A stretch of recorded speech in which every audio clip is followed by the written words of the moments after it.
Princess the Cat Defeats the Emperor. Written by John Heaton.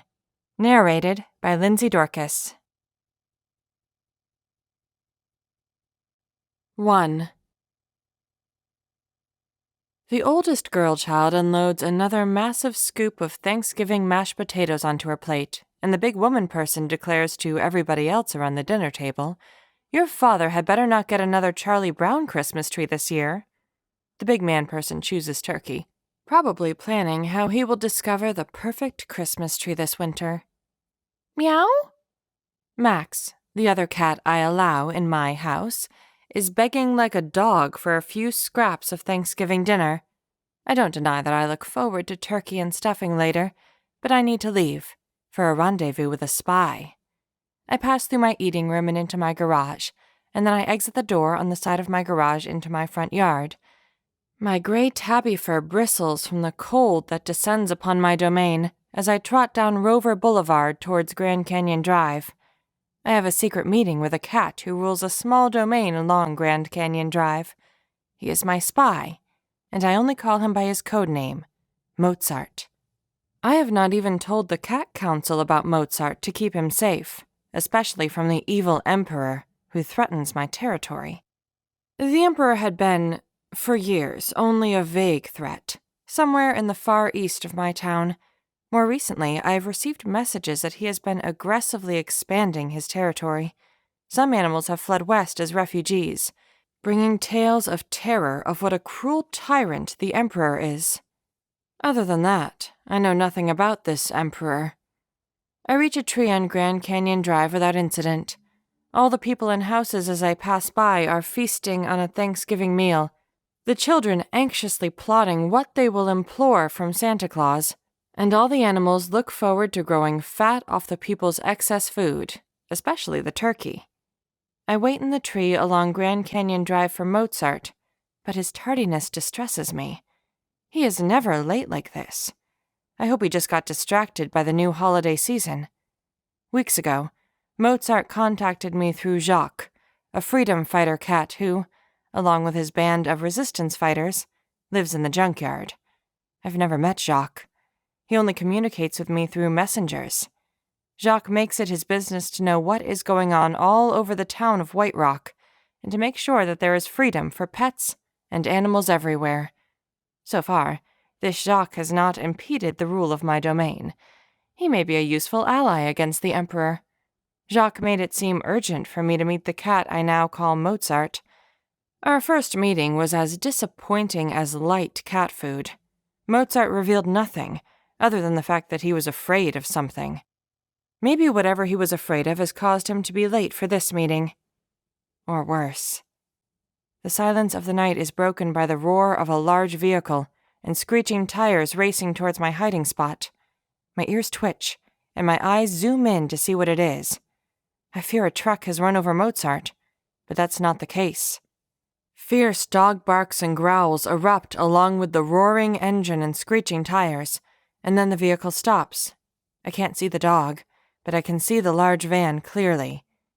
Animal Control is written on the side of the vehicle. 3 surly men in uniforms get out of the van, carrying various weaponry to wield against the monstrous dog. The men assault the dog, yelling, and even using words my children people are not allowed to use, as the barking and growling continues from this beastly dog that I have not yet been able to see.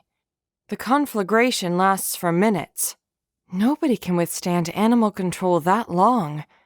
But the 3 animal control workers wrestle what must be a monstrous dog in a net into the back of the van. Afterward, the animal control workers limp and clasp their bodily injuries while they grumble to themselves. "I can't believe that dog," one of them says. "Talk about ruining my Thanksgiving." "That dog is some kind of monster," another animal control worker agrees. The animal control van drives away, and I'm thankful they did not spot me. I'm not at home, I don't have a collar or tag so as not to attract coyotes, and I certainly did not want to be put in the back of the animal control van with whatever that dog was they just captured, even if he is caged. I wait a few more moments for Mozart, but he never shows up. That monster dog and animal control plus Mozart's disappearance can't be a coincidence.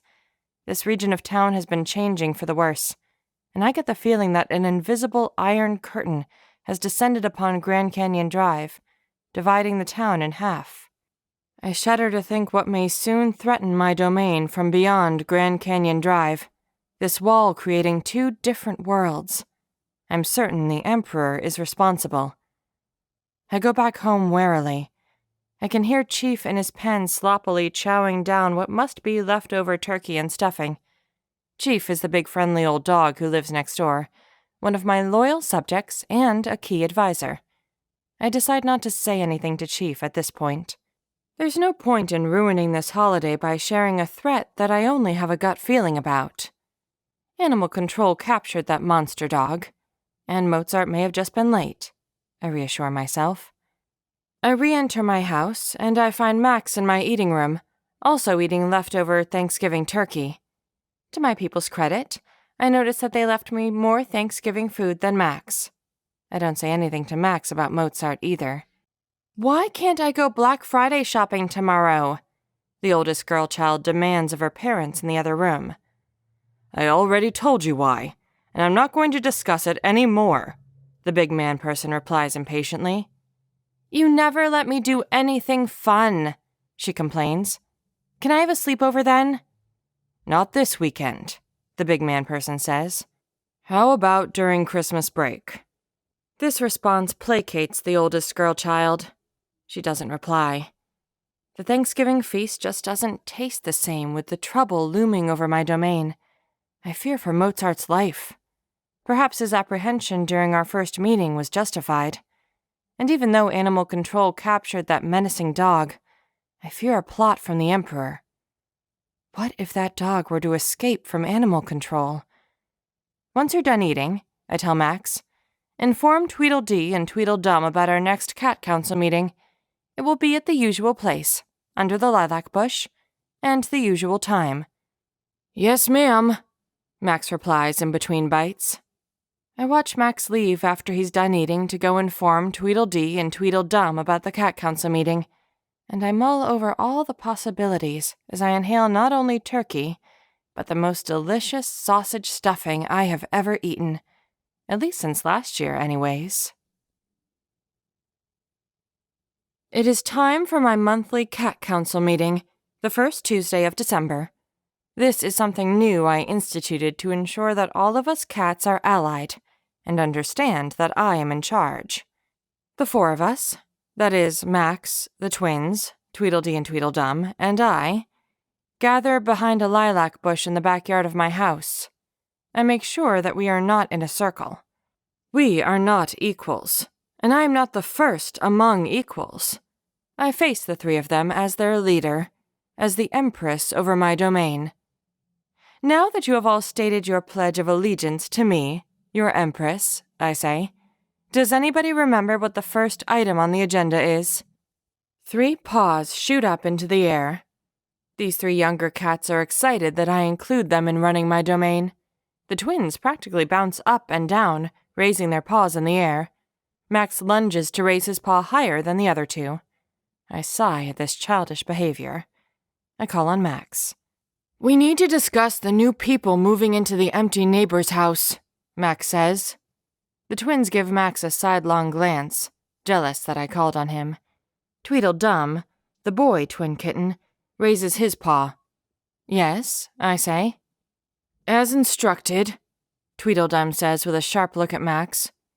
Tweedledee and I gathered intelligence about this new family who will move in. Excellent. Report. They move in this week, Tweedledee says. The now vacant house is the same house that had a possum trap in my earlier adventures. It is also where the rattlesnake temporarily lived.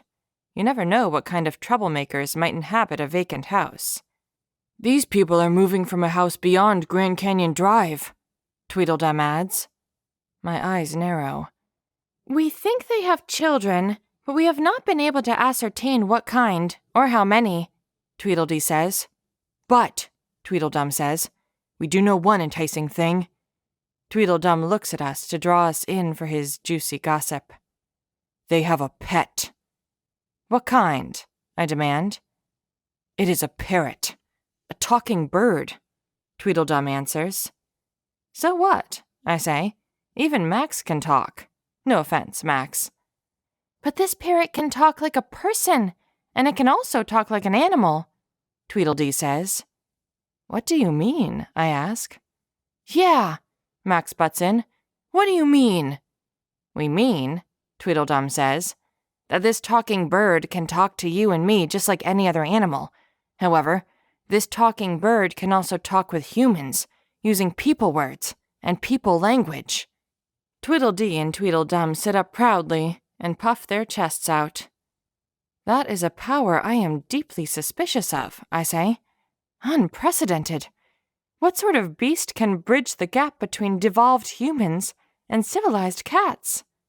I know, Max says, thrusting his paw up in the air. It's a rhetorical question, I say. If a cat like me can't do it, then what does that say about this bird? I look at the other 3 cats on the cat council, but they keep their paws down, from fear of a scolding. This is new territory, I warn. We must be cautious of this flying beast. The fact that this family comes from beyond Grand Canyon Drive is also suspicious. Is it a coincidence that they are coming from the Emperor's evil empire? Max raises his paw halfway before my glare forces him to lower it. Tweedledum mouths the words, "Rhetorical question," to Max in rebuke. When this family moves in, I say, we need to send patrols into their yard. These will serve 2 main purposes. First, they will be a means of gathering intelligence on these spies, enemies of my empire. We must discover how many children they have. What if they have a child like Todd? The 3 shudder at the mention of the incorrigible teenage boy in town, who has a penchant for tormenting animals. Secondly, I continue, we need to acclimate this new family to our presence. If we constantly move in and out of their yard from the first day they move in, then they won't suspect anything later when they continue to see cats. Understood? 3 cat heads nod in response. That brings us to the next item on our agenda, I say, as I notice snowflakes beginning to fall gently from the sky. This rival who calls himself the Emperor recently expanded his domain as far as Grand Canyon Drive. A family that is moving out of his kingdom into mine? I suspect this family is being sent to spy on me. The 3 other cats on the council have their eyes wide open, perhaps realizing that Grand Canyon Drive is only about 10 minutes away. In addition, I say, a messenger, an emissary, from the Emperor is joining us for part of this meeting. Tweedledum, go fetch the messenger from this Emperor. I can't resist rolling my eyes as I say Emperor. When the emissary joins us, snow has accumulated on his back. He is not at all what I expected. The emissary of the Emperor waddles into our presence. I expected a bit more gravitas. Instead, he is a Max look-alike, complete with long orange fur and white feet. He jangles into my presence. I can't hold back a scowl when I see and hear a collar with a bell around his neck. Another detail pushes this emissary beyond the edge of goofy. He is wearing a cat sweater, as if he were a dog. It is green and red, with white snowflakes knitted into it. Does he not realize that one of our points of superiority is our fur that allows us to self-groom? Cats don't need clothes, and we don't need special rooms and houses to wash ourselves like people. Wow, Max gasps. My long-lost twin. The emissary ignores Max, and instead proceeds to say, I am the emissary of the mighty Emperor, vanquisher of coyotes, only because I defeated Snarl first, I think to myself. But he continues, and said Emperor has expanded his domain in these recent days to extend peace, prosperity, and stability, as far as even Grand Canyon Drive. The Emperor expects cooperation with his empire, so that peace and prosperity may spread to more and more animals, especially cats. He pauses, and I look at the cat council. Max and the twins are confused by his bizarre appearance, and his surprisingly commanding speech. I sigh as I pick at my claws. Otherwise, he would think I care about what he has to say. The emissary drones on. The Emperor shares his condolences over the death of the previous ruler of Grand Canyon Drive. It was an unfortunate death. He pauses slightly when he says, unfortunate. Mozart was the previous ruler over Grand Canyon Drive, and this makes me certain that the Emperor is responsible for the disappearance of Mozart. I bring a letter from the Emperor, but it is more than a letter, the emissary says. It is an opportunity. In this letter are the terms of cooperating with his empire. The emissary lays down a piece of parchment paper amid the cat council. I read it in seconds. Max and the twins ask, "What does this mean, Princess?" I don't answer them. "Enjoy your journey back to the Emperor," I say. I hold the gaze of the emissary, and after a few seconds he turns around and jingles away. The Emperor's terms of cooperation require that I pay the Emperor tribute. He will have regular inspections of my domain. He will have permanent advisors and counselors to ensure that peace, prosperity, and his will flourish in my domain. All for our good, of course. This Emperor is making a mistake. I am Princess, the Empress of my domain, and I do not share my authority with any other. "What a goofball," Tweedledee says after the emissary is gone. "What kind of fashion sense does this Emperor have?" "And that collar with the bell," Tweedledum says. "Doesn't he know it attracts coyotes?" "Maybe he's confident his Emperor has vanquished coyotes," Max suggests. "We don't need to worry about this goofy Emperor at all." "Don't trust the Emperor," I say. "Certainly don't trust his emissaries, regardless of how goofy they appear. Be on the lookout, especially during these holidays. Christmas is a time for secrets, my people always say." Max and the twins exchange wary glances, and I wonder if they are confused, or if they have their own secrets. That brings us to the third and final item on the agenda, I say. Rules for the holidays. "Can I tell them the holiday rules?" Max says. He raises his paw in the air as if he's trying to touch the top of the lilac bush, even though his eyes are still locked on me. "Go ahead," I concede.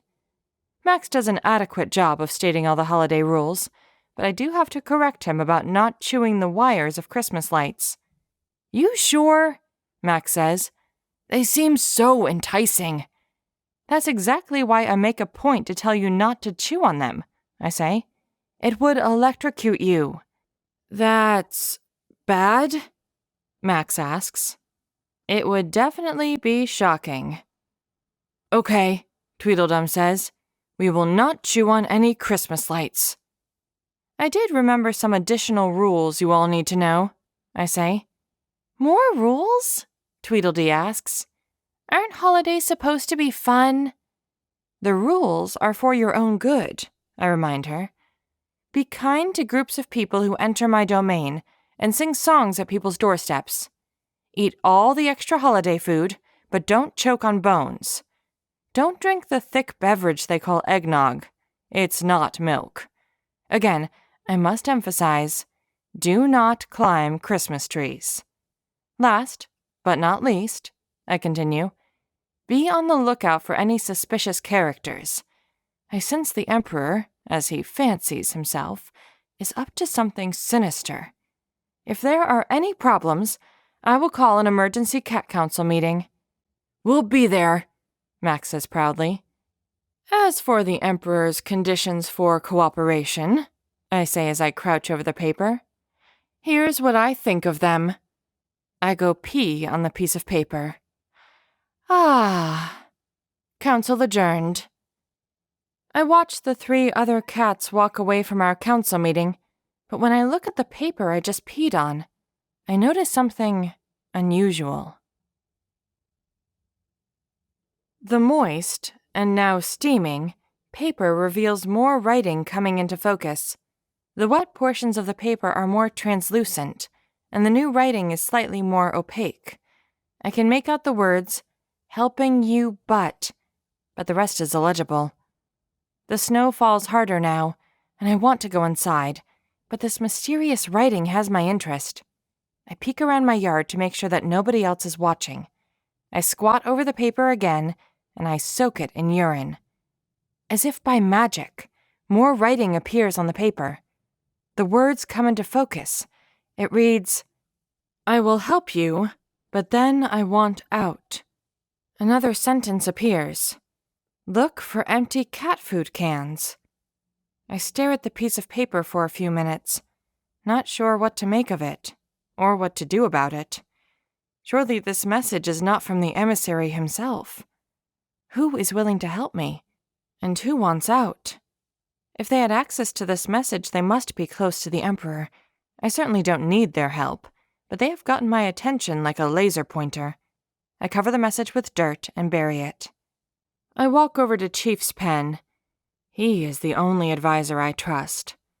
The snow falls heavily now, even building up on my back, but I need to speak with Chief. I call out to him from the fence that overlooks his pen. "I've got a brain teaser for you, Chief," I call out. I don't see Chief, but I know he's hiding from the snow in his doghouse. He sticks his head out slightly, so that snowflakes land on his nose. "Who says my brain wants to be teased anyhow?" Chief asks. "I just had a meeting with the Cat Council. Sorry you couldn't be included, by the way, but my real reason for the council isn't to rule my domain." "What is your real reason?" Chief asks. "You know what they say, don't you?" I ask. "Keep your friends close and your enemies closer." "Sounds like something from a movie to me," Chief observes. "And I'm wondering who on the Cat Council is considered your enemy. What kind of life do you have if you can't trust those closest to you?" "Max has saved my life," I say, "and so he is definitely my friend. Those twin kittens, however, are the ones I suspect." "Where do I fit in?" Chief asks. "You're a dog," I say. "You can't be on the Cat Council." "Before my nose freezes off," Chief says, "what is this brain teaser?" I give Chief a brief update as to all that transpired at the Cat Council. To tell him about the secret message, I hop down off the fence and into his pen. I walk over to his doghouse, and Chief draws his nose back in. "You never come into my pen," Chief says. "I can't risk anybody else hearing this," I say. "I don't care if I'm in a dog's pen, so listen carefully." I whisper to Chief the details of the letter. To my satisfaction, I see a faint glimmer in his eyes and a smile creep across his face. "Whoever wrote that message is using some exciting spy tactics," Chief says.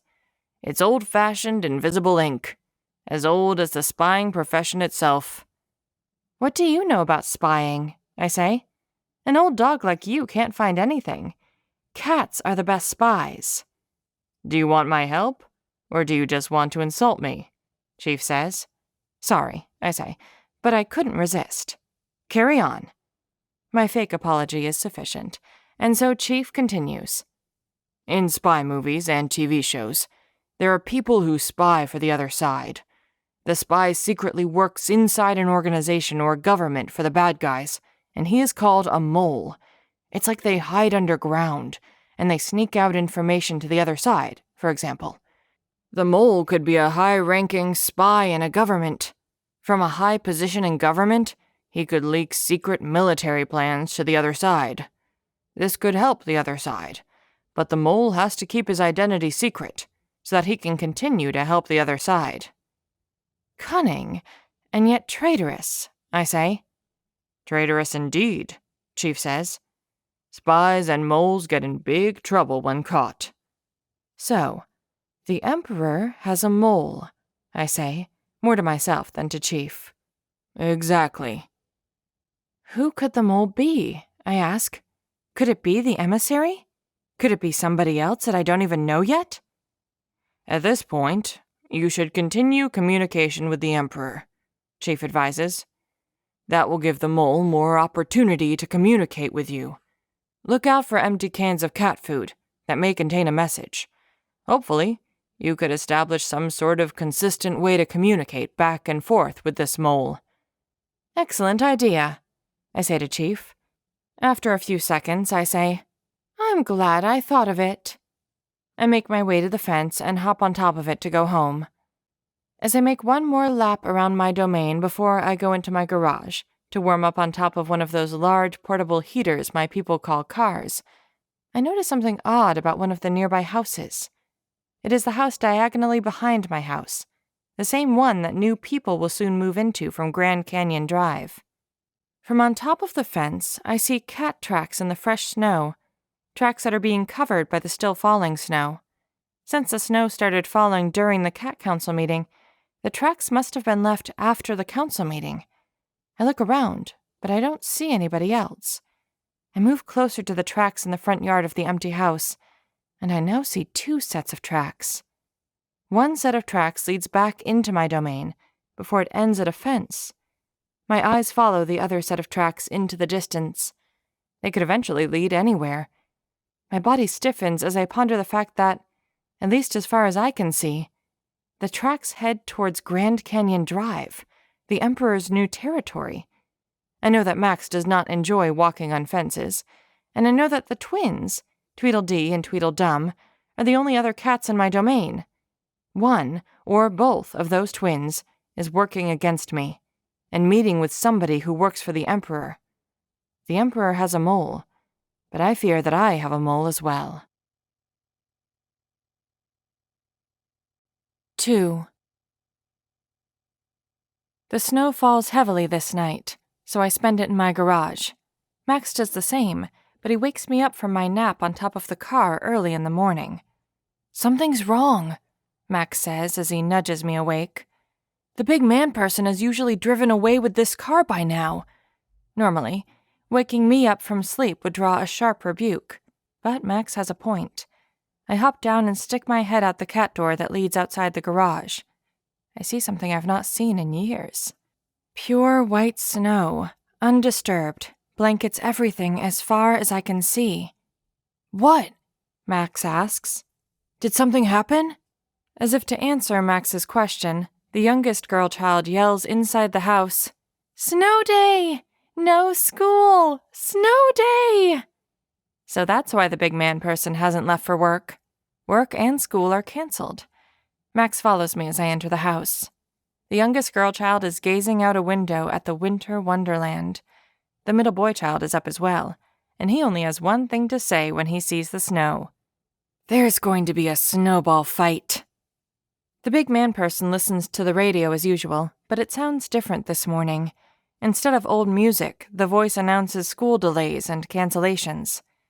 "Let's wake Sarah up to play in the snow," the youngest girl child says to her brother. She and her older brother tromp to her bedroom, but they return moments later, disappointed. "How come all she wants to do is sleep?" the youngest girl child asks. "Makes sense, except on a snow day," the middle boy child says. The youngest girl child and the middle boy child do something I've never seen them do. Faster than me on a hot tin roof, they eat breakfast, put on their clothes, and then put on snow pants, winter jackets, fluffy hats, snow boots, and mittens and gloves. They join the other neighborhood children who, with a strange sense of choreography, pour out of their houses and onto the virgin white snow in their yards. I decide to watch all the children play in the snow from up in the willow tree.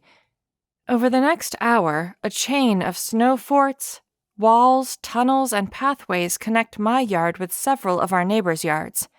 It's amazing the amount of work all those children get done when they're interested and motivated to build something on their own. Even Chief, as old as he is, can't contain his excitement about the snow. He's out of his pen, moving with a speed and grace that I did not think possible. He spots me up in the tree. "The cold soothes my aching bones," Chief says, as if he needs an excuse. "Capture the flag snowball fight!" rings out amongst the children. The children divide into 2 teams. One team gathers in the now vacant yard diagonally behind my backyard. This is the house and yard the new neighbors will be moving into. The other team gathers in the backyard that shares Chief's pen. My people's children are on the team with Chief's pen. The rules of the game are simple. The teams have 30 minutes to make snowballs, build snow forts, and hide their red flag anywhere in their territory. Players invade the other team's territory, and their goal is to find the flag, steal it, and bring it back to their own home base without getting hit by a snowball. If a player is hit by a snowball, then they have to return to their own territory. Once a player is hit with a snowball 3 times, then they have to sit in jail for 5 minutes. If all the players on one team are in jail at once, then the other team wins. Other than that, the team to grab the flag and bring it back to their own base is the winner.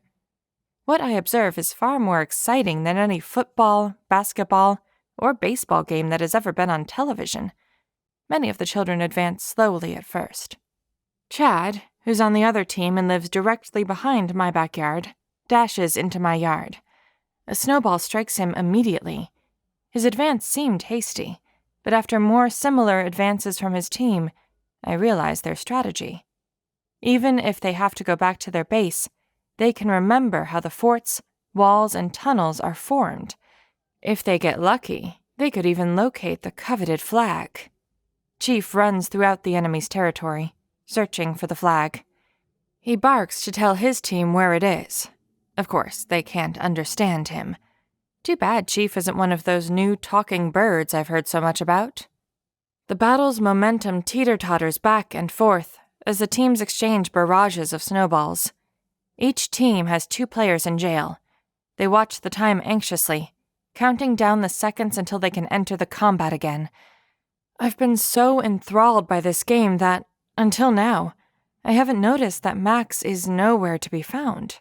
He would love to play in the snow. Where is Max? Not only that, but where are Tweedledee and Tweedledum? Both Max and the twins are gone. I'm the only cat around.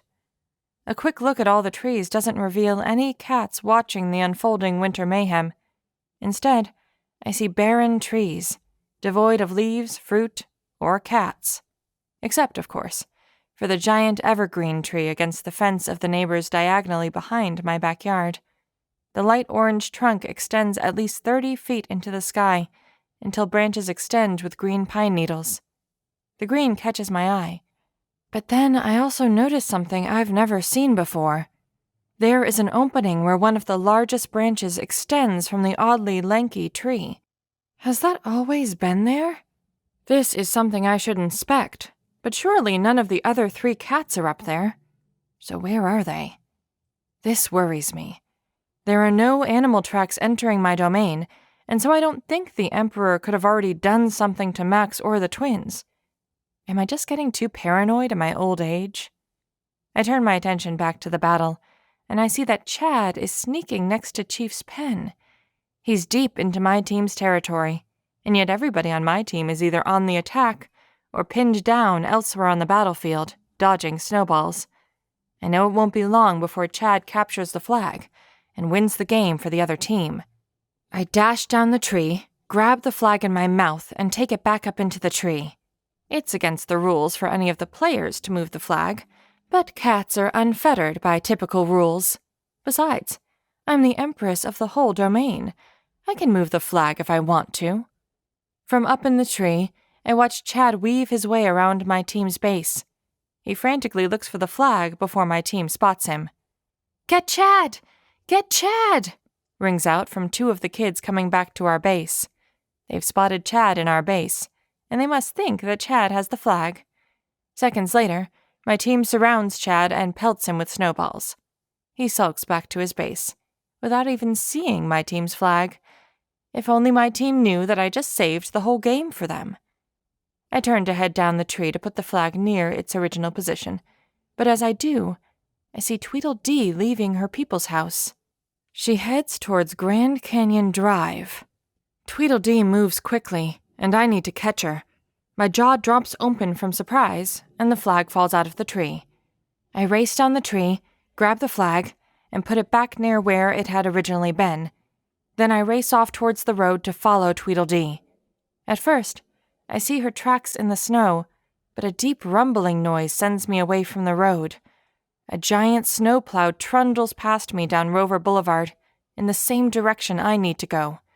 It plows snow, Slush and ice from the street onto the sidewalk. It covers the tracks. Tweedledee's trail has gone cold. This is as good a time as any to go look at Grand Canyon Drive, I think to myself. I move quickly down Rover Boulevard towards Grand Canyon Drive. I occasionally hear children playing in the snow in their yards, but in general, it is quiet. Nobody drives their cars on the snowy and icy roads, and so I can almost hear the snow falling to the ground around me. The street I live on, Rover Boulevard, leads me eastward towards Grand Canyon Drive. Most of Rover Boulevard runs east and west, and Grand Canyon Drive runs north and south. Grand Canyon Drive is like a wall between the Emperor's domain and what is nominally mine. I only truly exercise control over the houses nearest me. Beyond that, all the way to Grand Canyon Drive there has not been a cat who has strongly exerted their own rule. I approach Grand Canyon Drive. The snow is layered several inches thick on top of the street sign that labels this as Grand Canyon Drive. Should I cross this wall into the Emperor's territory? I wonder to myself. If I'm stopped and questioned by one of the Emperor's servants, what would be my story? I can't say that I'm following a suspected spy. Am I just becoming paranoid? I wonder. I'm not sure if Tweedledee is even here. I did lose her trail. I walk along Grand Canyon Drive without crossing it, so that I can look across and into the Emperor's territory. Although my side of the wall is white with fresh snow, the Emperor's side has more black and gray. Cars have driven over Grand Canyon Drive despite the poor weather, and so there is dirt mixed in with the slush and ice. My domain remains a winter wonderland, whereas the Emperor's domain is drab. The houses are older. No children play in the snow. Woof! I instinctively dart up a nearby tree at the sound of a deep bark. It's a relatively small tree by the side of the road, but it should conceal me from the barking dog. What I then witness from up in the tree shocks me. The dog is a German shepherd. He chases a cat from the Emperor's territory onto Grand Canyon Drive. Halfway across, he overtakes the cat and captures it in his jaws. Seconds later, the German shepherd is gone, having taken this cat back into the Emperor's territory. I hear the snow falling softly around me. I blink my eyes to check if what I saw truly happened.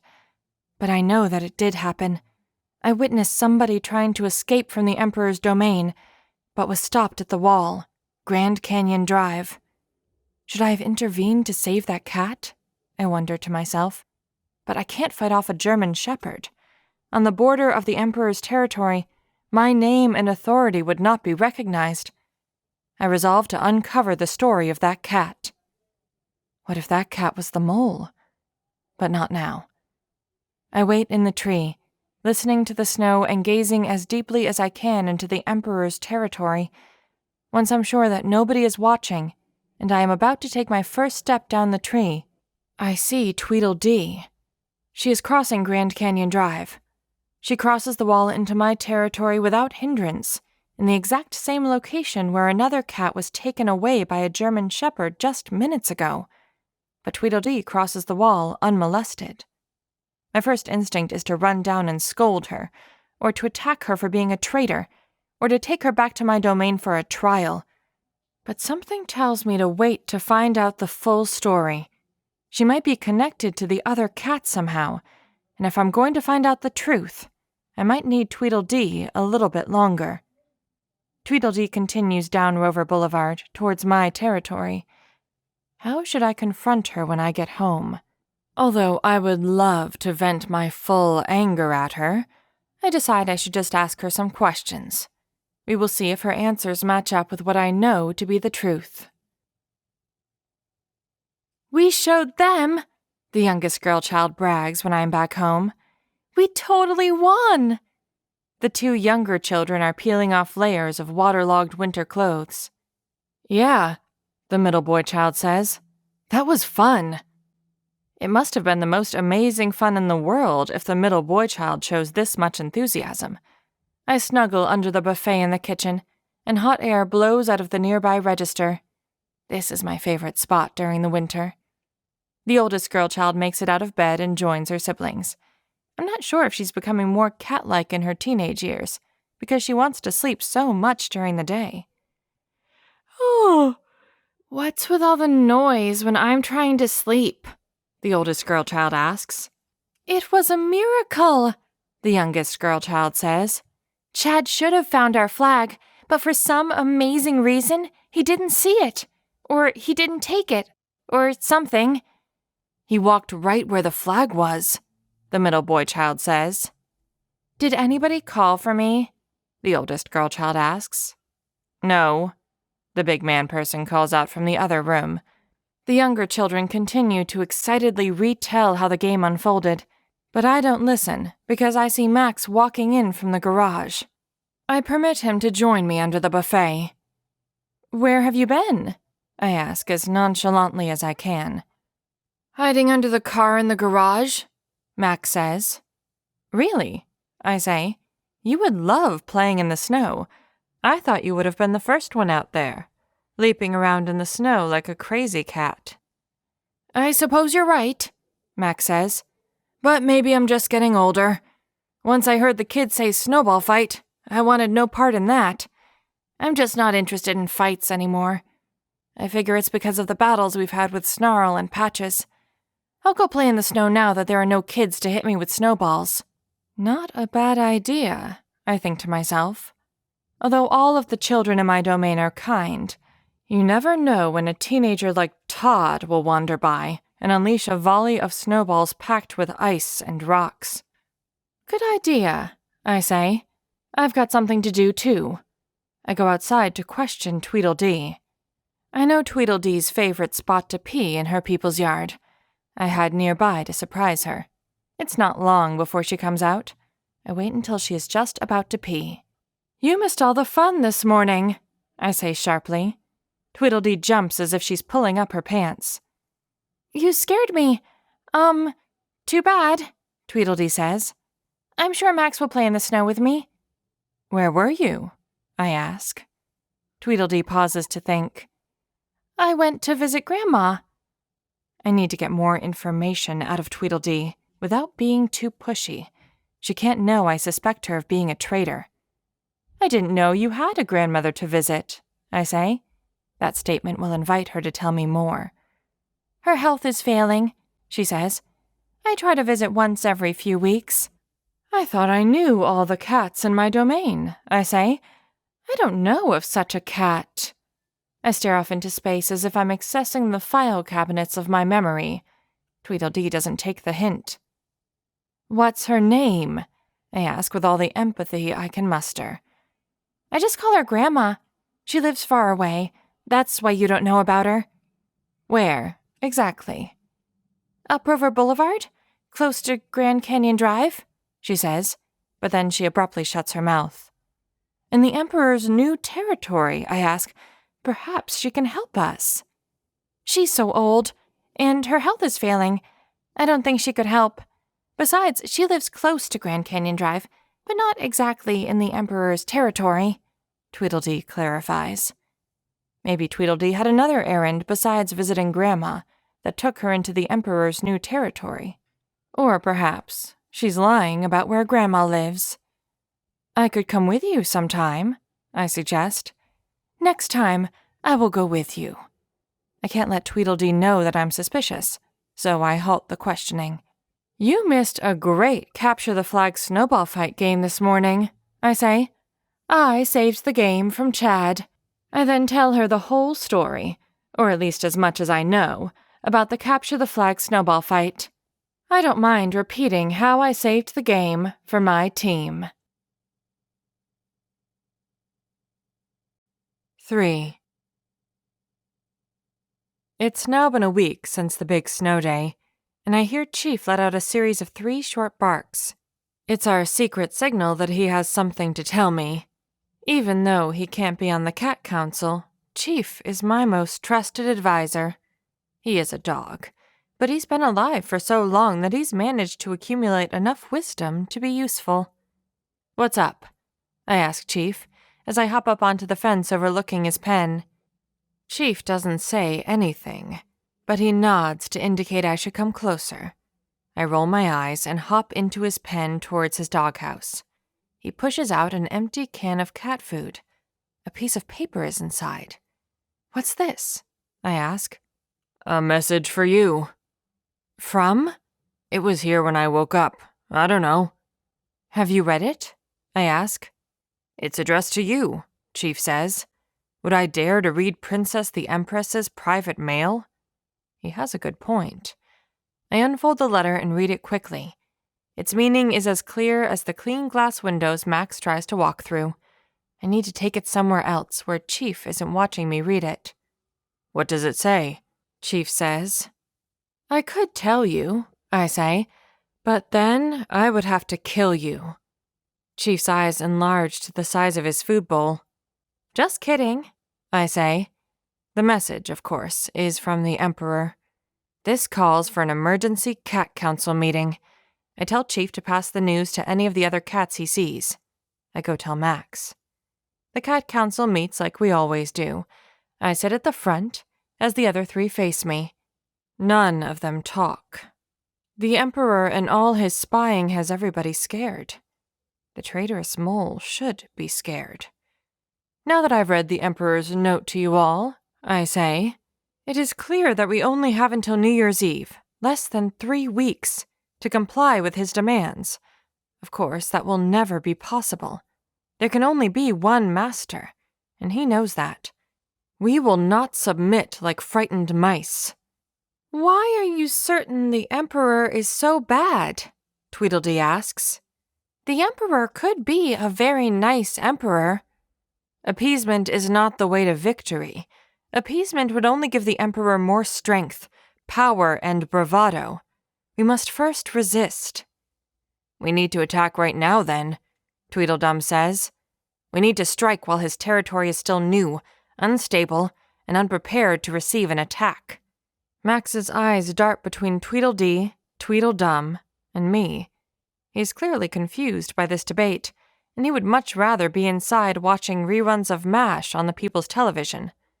Before we take action, I say, we need to assess the Emperor's strength. He has a much larger area than I do. Remember, he did defeat the coyotes, although I would point out he was probably only able to do that because I first defeated Snarl. But there's more. I pause, to make sure that everybody listens attentively. The Emperor has weapons that we do not. We are, no doubt, cunning, fast, agile, and certainly able to defend our territory against common invaders.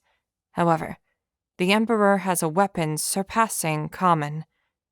The other 3 cats on the Cat Council exchange glances, wondering what this weapon could be. My own spy informs me that the Emperor has German shepherds under his power. Of course, I don't tell them that I am the source of that information, and that I saw a German shepherd with my own eyes. Whoever the mole is on my cat council, news of my imaginary agent will vex the Emperor, like tree sap in his fur. We can't simply attack the Emperor and claim territory for ourselves, I say. We would not be able to stand against German shepherds. Tweedledum looks down to concede the point. But as I said earlier, nor can we sit back and wait. Did you pee on the note yet? Max asks. That is our most important card to play now, I say. We need this mole to come through for us. I shift the paper note to the edge, squat over it, and soak it in urine. The 4 of us watch as words appear on the page as if by magic. It clearly reads, "Watch out for the Emperor's German shepherds guarding the border." This is perfect. The mole has corroborated the information I already saw. This makes the mole trustworthy. We must not do anything rash, I say. There is time until New Year's Eve to ponder and deliberate. Until then, I say, be on guard.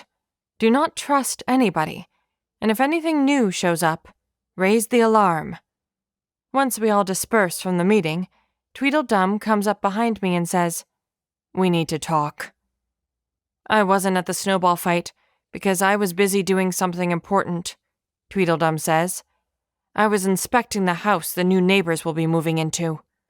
"What did you discover?" I ask. "More like, whom?"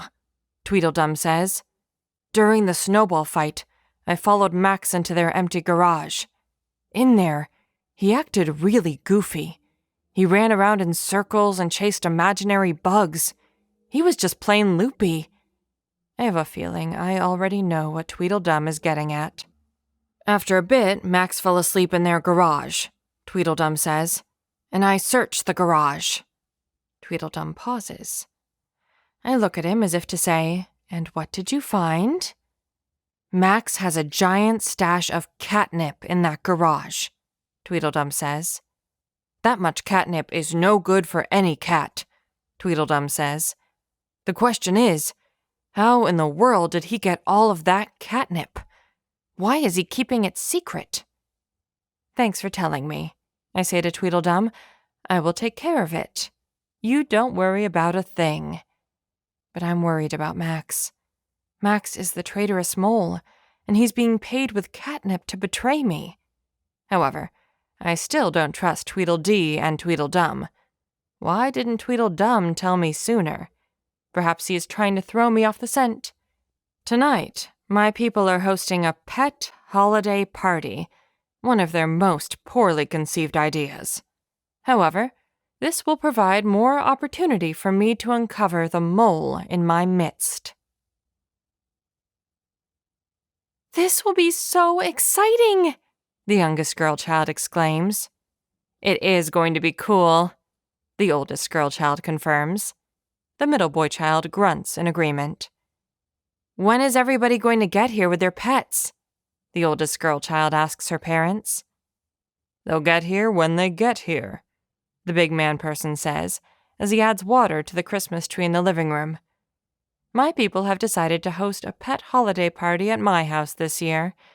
I'm a bit chagrined they didn't bother to ask my permission. The youngest girl child came up with the idea of having a pet holiday party. All the guests will bring their pets with them to the party.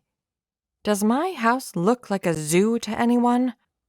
After dinner, the Christmas tree glows with brilliance, and Christmas music plays in the background. Tweedledee and Tweedledum's family is the first to arrive. Chad and his parents carry them in. Tweedledee excitedly prances about once placed on the floor. She inspects the Christmas ornaments. Tweedledum is much less enthusiastic and stays near Chad.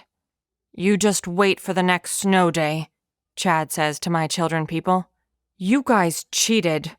I'll get your flag next time." "We didn't cheat," the youngest girl child says. "It's not our fault you're blind," the middle boy child says. Their argument continues, but then Chief arrives with his people. Now that I think about it, I don't remember the last time I saw Chief's owners. All of their older children no longer live at their house. They're off at a place they mysteriously call college. I can't wait until some people in my family go to college. The man walks slowly, like Chief, and maybe that's why Chief's not in good shape either. He obviously doesn't take Chief for walks anymore. The woman, however, is light on her feet and talkative. "We had to get here early so that he could get all the eggnog he wanted," she comments. I look over, and I see that he is already sipping a cup of eggnog. There is a reason one of the holiday rules I give to the other cats is to never drink the eggnog. I lay under the Christmas tree so that none of the other pets bother me. All of the children are playing and watching Christmas movies in another room, and all of the big people talk about subjects of the utmost importance. Ding dong, ding dong. I wonder who that could be, the big woman person says. Remember? The big man person says. We invited that new family moving in to come over. That turns out to be just the case. 2 adults enter the house, but to my relief, they don't have any animals with them. Did he tell you it's a pet holiday party, and that you were welcome to bring any of your pets along for the fun? The big woman person asks. He sometimes forgets to mention important details like that, you know. I told them, the big man person says in his own defense. He told us, the neighbor woman says. But we're too busy packing up our old house, and we wanted as little disruption as possible. Sorry, but it's just us tonight, the neighbor man says. Everyone introduces themselves to the new neighbors. They all shake hands, and the party resumes. Chief's owner man belches quietly and wipes his chin as he nurses yet another cup of eggnog. The youngest girl child enters with the other children and announces, "Let's do the first game." Everybody else thinks that's a good idea, and they follow her instructions to sit in a circle with their pet. "Okay," she continues, "everybody needs to say their favorite thing about their pet." I roll my eyes as I anticipate what people will say about Max. "Mom," the oldest girl child continues, "you can start by sharing your favorite thing about Princess." "Well," she stammers, "let me think." She should be able to list many superlatives about me, faster than a dog chasing a food truck. I'm offended she has to think for a few seconds.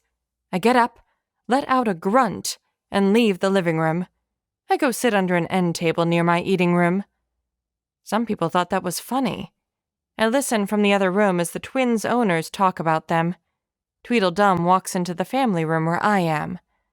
I am going to put my brilliant plan into action. I will tell Tweedledum a false piece of information. If the Emperor acts on it, then I will know that Tweedledum is the mole. "Come over here, Tweedledum," I say. "I've got something really important to tell you, and you can't tell the others about it." Tweedledum comes over. "What?" "Do you remember that last message we got from the mole?" I ask. "You mean about the German shepherds?" Tweedledum asks. "Yes, that's the one. That was only part of the message." Tweedledum squints as he looks like he's about to ask a question. I continue before he has a chance. "I didn't want everybody to know what the whole message from the mole was. The rest of the message said that I have to meet the mole at the old abandoned gas station, tonight at 10 p.m.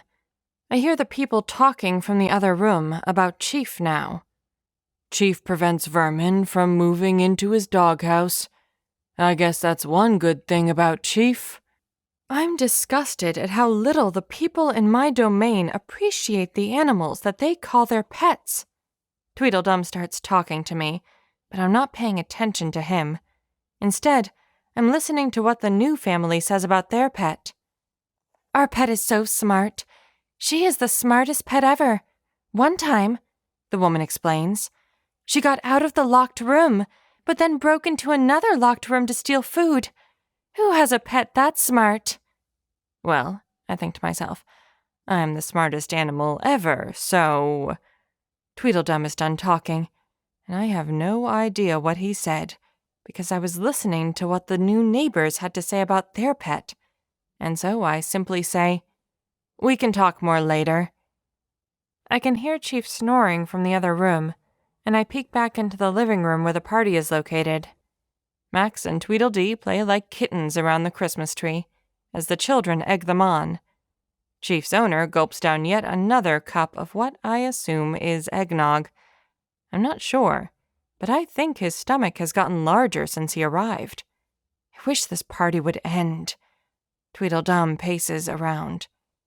Perhaps he is impatient and wants to tell the Emperor about my fake meeting with the mole at 10 p.m. Then I would know that Tweedledum is the mole. "Gift time!" the youngest girl child announces.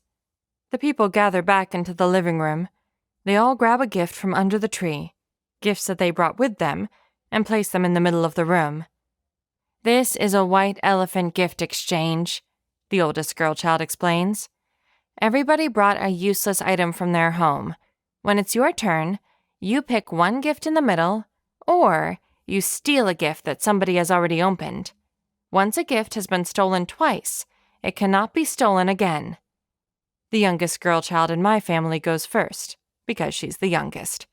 She's disappointed to unwrap a half-empty jar of mayonnaise. Not a bad gift, I think to myself. The middle boy child is excited to open up a toy robot on his first chance. "I hope nobody steals from me," the boy says, as he looks around at everybody else who still has a turn and a chance to steal from him. Chad opens a box of chocolates. The oldest girl child groans when she pulls her gift out of the box. It is the ugliest Christmas sweater ever. It's red and green with gold sparkles, and it even has dangly yarn things on the front. It rivals the emissary's ugly Christmas sweater.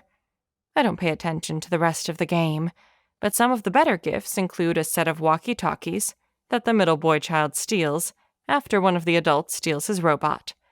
The oldest girl child is trying to get a portable tape recorder that can play cassette tapes, but it can also record onto cassette tapes. Just as a gift is about to be revealed, the house goes completely dark, and the music stops. The people gasp in surprise, and then the big man person concludes, "I guess the power went out. Maybe there is a big ice storm somewhere." The big man person stumbles around to find flashlights and candles. The children find them first. Just as they light a candle, the lights come back on. Everybody blinks their eyes to adjust to the new light, and the party continues just as it had before. I don't see what the last gift is, because I notice that Tweedledum is gone. I race through my eating room, into the garage, and then into my front yard. I hop up to the fence and I look around. Should I go directly to the street? Or should I go to my backyard, into Tweedledum's yard? I go out to the street first, but I don't see anything. I rush back through my backyard and into Tweedledum's yard. I make it out to his street, but I don't see anything suspicious. The snow has melted too much, and now it's frozen over. There are no fresh tracks visible in the snow.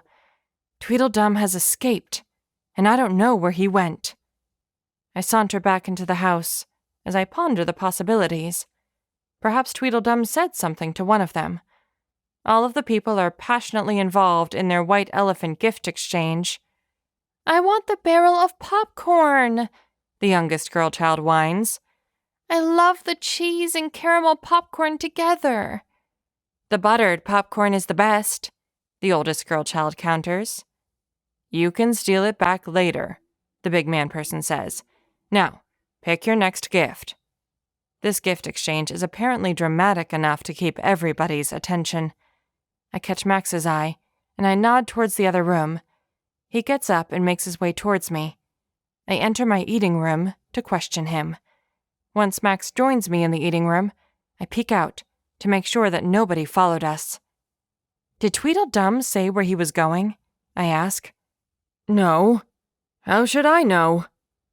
I take note that Max answered a question with a question. This is a common tactic of evasion, something the mole would do. "Did you see where he went?" "Wait," Max says. "Did Tweedledum go somewhere?" "In case you didn't notice," I say, "he snuck away while the power was out." "He did say that he did not want to be here," Max says.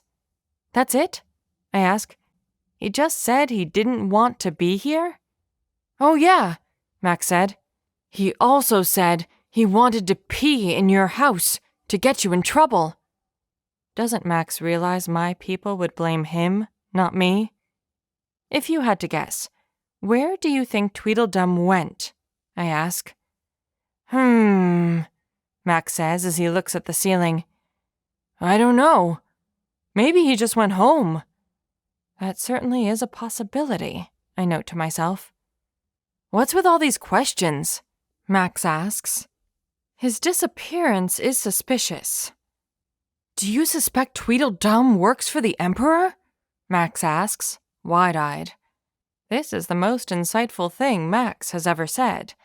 I don't think Max would be able to come up with it, unless he was the mole himself, trying to evade detection. "It's not safe for Tweedledum to be outside," I lie. "The Emperor could have agents out there. Tweedledum does want your power, and so it wouldn't surprise me if he does work for the Emperor," Max says. Max accused Tweedledum of being the mole. This would be a brilliant tactic if Max were the mole himself.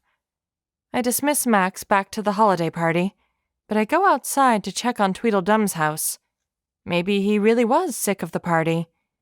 I circle his house on the fence that goes around the perimeter of his backyard, but I don't see Tweedledum. I freeze and crouch down as I hear a metal tinkling sound nearby. I look to the front yard, and I see a German shepherd trotting around the neighborhood. It doesn't see me, and it leaves just seconds later, heading towards Grand Canyon Drive. I'm not sure if it's the same German shepherd that I saw before. Did he meet with Tweedledum? But Tweedledum is nowhere to be found. I head back to my house to question Tweedledee. The White Elephant gift exchange is still a roaring success. As I walk in, Chief's rotund owner gets up and says, "Time for another eggnog." As he tries to make his way through the group of people and gifts to get more eggnog, he trips on a gift and tumbles to the side. Max shows enough agility to avoid being crushed as he leaps and clings to the Christmas tree. An electrical cord snares Max, and lights on the Christmas tree blink on and off. The Christmas tree teeters back and forth as Max looks about frantically. The Christmas tree topples on its side. Glass ornaments crunch as they break, and water splashes out of the base. Sparks dance about from the Christmas tree lights. A fire erupts from the tree, and the power goes out again. Burp. Chief's owner apparently just couldn't hold it in anymore. "Too much eggnog," Chief's woman owner scolds her husband as she covers her face in embarrassment. All the children laugh at the chaos. My big man person runs in with a fire extinguisher, just as the smoke detector starts blaring its alarm. The extinguisher coats Chief's owner and the fallen Christmas tree in white foam. As the people recover from the disaster, I nod to Tweedledee. "Meet me in the other room," I whisper to Tweedledee. She gives a questioning look, but she follows me. "Do you know where your brother is?" I ask. "Who cares?" she answers. "He never plays with me anymore. He's always so busy." "With what?" "He says it's none of my business." "Do you think he went to visit Grandma?" I ask. "No," Tweedledee answers. "He doesn't care about her. Besides, he wouldn't go there," she says as she trails off right before she says her last word. She must have remembered that she lied about the location of Grandma's house. "Why do you care?" Tweedledee asks. "Honestly," I say, "I'm concerned for his safety. The Emperor is encroaching on my territory. Now that I've spotted a German shepherd this night, this is no stretch of the truth." I dismiss Tweedledee back to the holiday party, and the rest of the evening passes without anything exciting happening. By the time everybody has gone back home, I've learned that the middle boy child won walkie-talkies in the White Elephant gift exchange, and I can hear the youngest girl child playing with the miniature tape recorder that she won. She never tires of making funny sounds, recording herself, and then playing it back for everybody else to hear. She also pretends to do a radio show about cats with Max. I go outside to talk with Chief. I hop up onto the fence overlooking Chief's pen, but Chief asks me a question first. "You know who your mole is?" "Tweedledee goes to the Emperor's territory and lies about it," I say. "Max is receiving large payments of catnip and hides it. Tweedledum left the holiday party, probably to tell the Emperor how to catch his mole tonight at 10 p.m. There's a few seconds of silence before I add, "So no, I don't know who my mole is. I have reason to suspect all three." Cats just can't be trusted. "Who says you only have one mole?" Chief says. "Maybe everybody on your esteemed cat council is working against you." I'm stunned by this possibility. "Have you spotted any other cats or dogs?" I ask, with the German shepherd still in my mind. Chief lifts his nose into the air and gives a few sniffs, but he shakes his head to indicate that he senses nothing. Perhaps the cat council tomorrow and the new neighbors moving in will reveal something. I'm also expecting another message from the mole and an empty can of cat food. 4. The main thing to remember I tell Max, Tweedledee, and Tweedledum at the Cat Council the next day, is that we must not talk to that bird. I don't trust that bird. An animal that can talk with other animals and people is not to be trusted. That is a power not meant to be yielded by animals. One of the main goals during moving day is to gauge their acceptance of animals, and especially cats like us, I say. We want to set their expectations so that they will not think anything is out of place if we, I really mean me, are in their yard whenever we want to be. The other 3 cats on the Cat Council nod their heads. Look out for anything sinister from the Emperor, I remind them. It can't be a coincidence that the family moving out of the Emperor's newly acquired territory just so happens to be moving into my territory. Again, they all nod their heads with understanding. I don't tell them, but I will also be looking for more empty cans of cat food. This is how the mole told me he would communicate with me. Max and I go on the first patrol, while the new neighbors start to move into their house. They've backed up a vehicle like a delivery truck onto the driveway, and they're emptying it into the house. The neighbors unceremoniously dump Max's catnip into garbage bags, assuming it's junk from old occupants. Not knowing what it is, the new neighbor lady takes bag after bag full of catnip out of the garage and puts it in a garbage barrel. I have not decided how to confront Max about his catnip secret. I see Max try to hold back tears, but I pretend not to notice. Max and I make our way around the house, and the first thing we notice is that these new people, as far as we can tell, don't appear to have any young children. Also, these people are ignoring us so far. I think there might be some more catnip in the back corner of the garage, I tell Max. With uncharacteristic boldness, Max saunters in towards the back of the garage. Shoo! Shoo! The new neighbor lady says, swinging the broom at Max. He runs out and says to me, Hey, there is no catnip in there. Sorry, I say. Honest mistake. We get as close as we can to the truck and unloaded belongings, but I don't see any empty cans of cat food that would have a message from the mole. I lead Max back to Chief's pen, where we meet up with Tweedledee and Tweedledum. Your turn, guys, I say.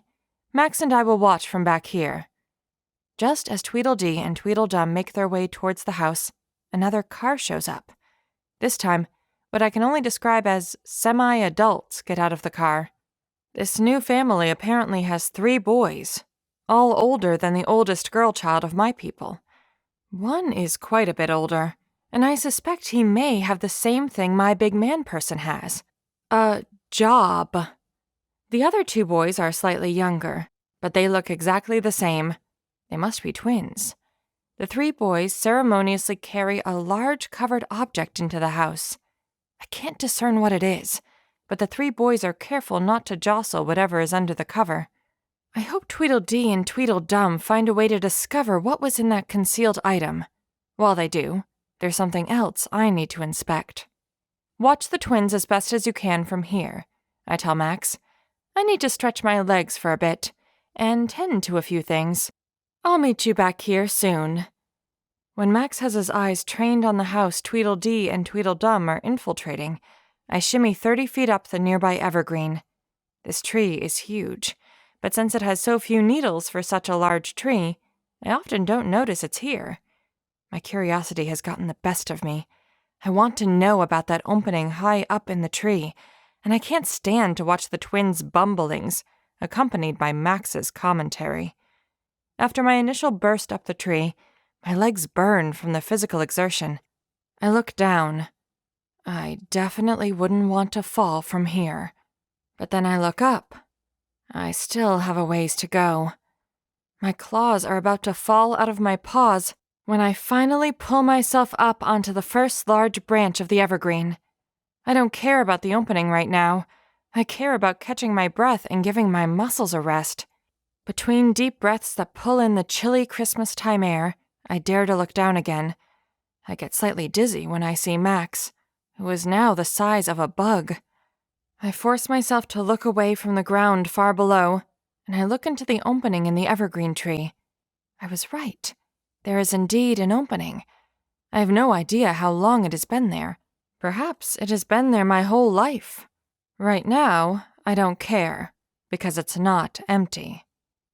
2 giant eyes stare out at me from inside the tree, and a hissing sound is released.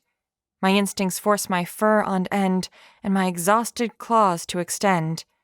At this altitude, on this tiny branch, I have no desire to fight anybody. I just want to get down this tree. A flurry of squeaks and squawks nearly startles me off the branch. "Who?" comes the challenge. "Who are you?" A round, feathered face leans out of the opening, and 2 giant eyes shrink slightly in suspicion. An owl. "I am Princess, Empress of Rover Boulevard, Slayer of the wicked Coyote Snarl. This tree is in my domain. Who are you?" "Moonbeam, the owl. I just moved here after much searching for a new home, but finding none." We stare at each other. I'm deathly afraid he'll force me to fall out of the tree, stranded up so high on this solitary branch. He must be afraid I'll try to eat him. "Welcome to my domain," I say. "I'm going to climb down now." I slowly walk along the branch towards the trunk. Moonbeam settles back into his concealed nest. I go down the large trunk head first. The ground races towards me, and I slow my descent. "What did I miss?" I ask Max when I'm back by his side. He's too engrossed to hear me. The twins trot in our direction. I know an owl has arrived in my domain, but can the twins tell me what was in the covered object? The twins don't disappoint me. "It's a talking bird, all right," Tweedledum says. "It was covered at first, but we were close enough to look through the window, and we saw them unveil it. We couldn't hear anything for sure, but we could see the people's mouths moving as they looked at the bird, and we could see the bird's beak move some as it looked back." "The bird does have a cage, but it seems like it doesn't have to stay in it," Tweedledum says. "We saw it go all about the house, able to look out the front windows, the back windows, and the side windows. It can see everything easily." "Did you try to talk to it?" I ask. "No," Tweedledee and Tweedledum answer in unison. "But I do think the bird saw us just as we were leaving," Tweedledum says. "Good job, guys," I say. "That's important information about this family." "I will go on one last patrol alone," I tell the others. "Stay here." I go to the neighbor's house, and my eyes scan about, looking for the message from the mole. I realize that I've never been inside the truck itself.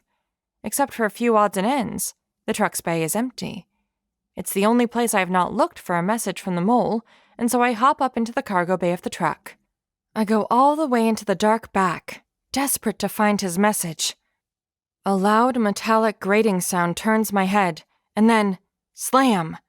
Somebody slammed the door of the truck shut. I'm trapped in the truck. But then I see it. There's an empty can of cat food in the opposite corner. Inside, I find a folded piece of paper. As I unfold the note, the truck engine rumbles to life. I feel the truck back up, and then drive forward.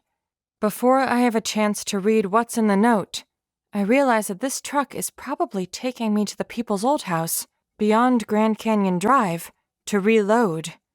Whether I like it or not, this truck is taking me to the Emperor's new territory, and his German shepherds. The truck trundles down Rover Boulevard.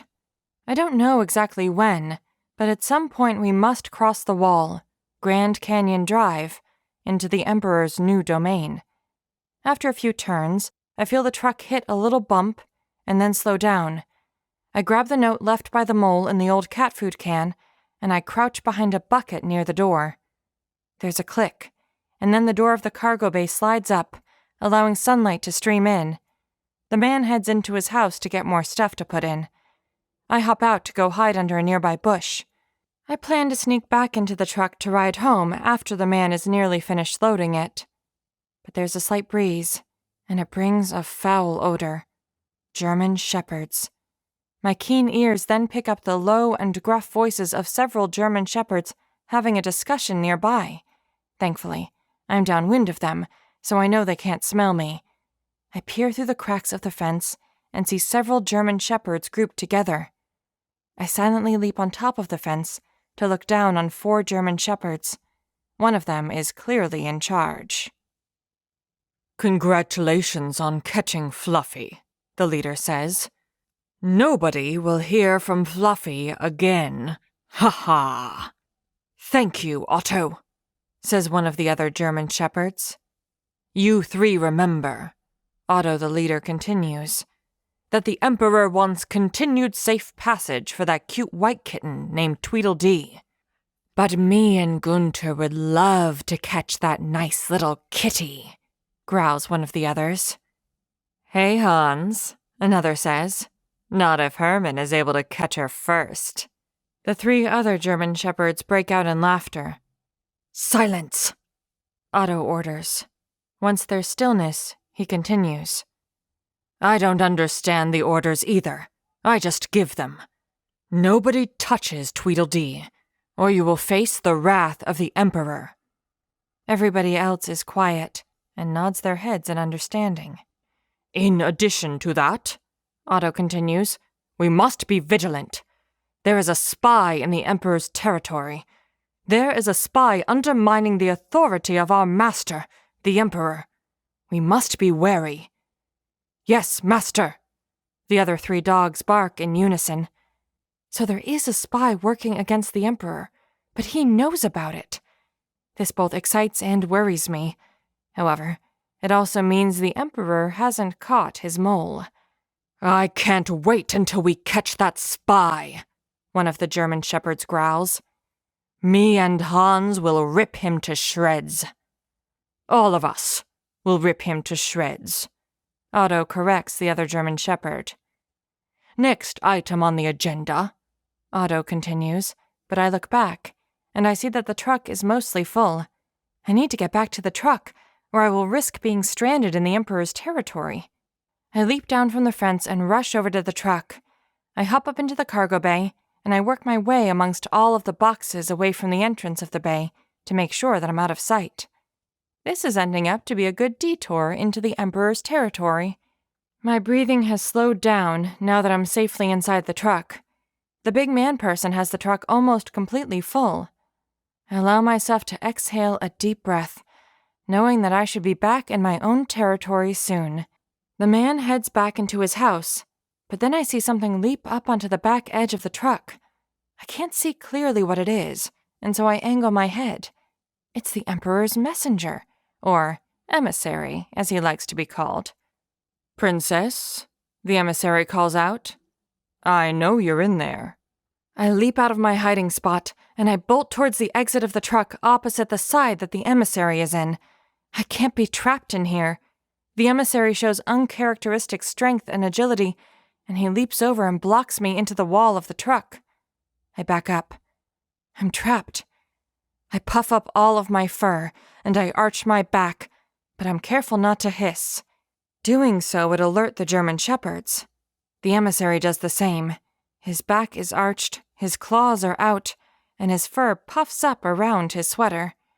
If the emissary raises the alarm, there is definitely no hope I could outrun the German shepherds. I only have one chance now that the emissary has trapped me. "I have much to offer you," I say as smoothly as I can. "I can offer you many more sweaters. I can offer you all the catnip you could ever want," I say, as I ponder Max's piles of catnip that are now in a garbage bin back in my territory. I consider offering him power in my domain, but I decide against it. "The Emperor doesn't treat you as well as he should, does he? Work with me instead, and you can have all of these riches." I know my offer is weak, but I don't have any other choice in this situation. The emissary pauses. He shrinks back to normal size, and he tilts his head as he looks at me. He then says, "What else can you give me?" And then he lets out a chuckle. This puzzles me. I can't believe he accepted. What else can I offer him?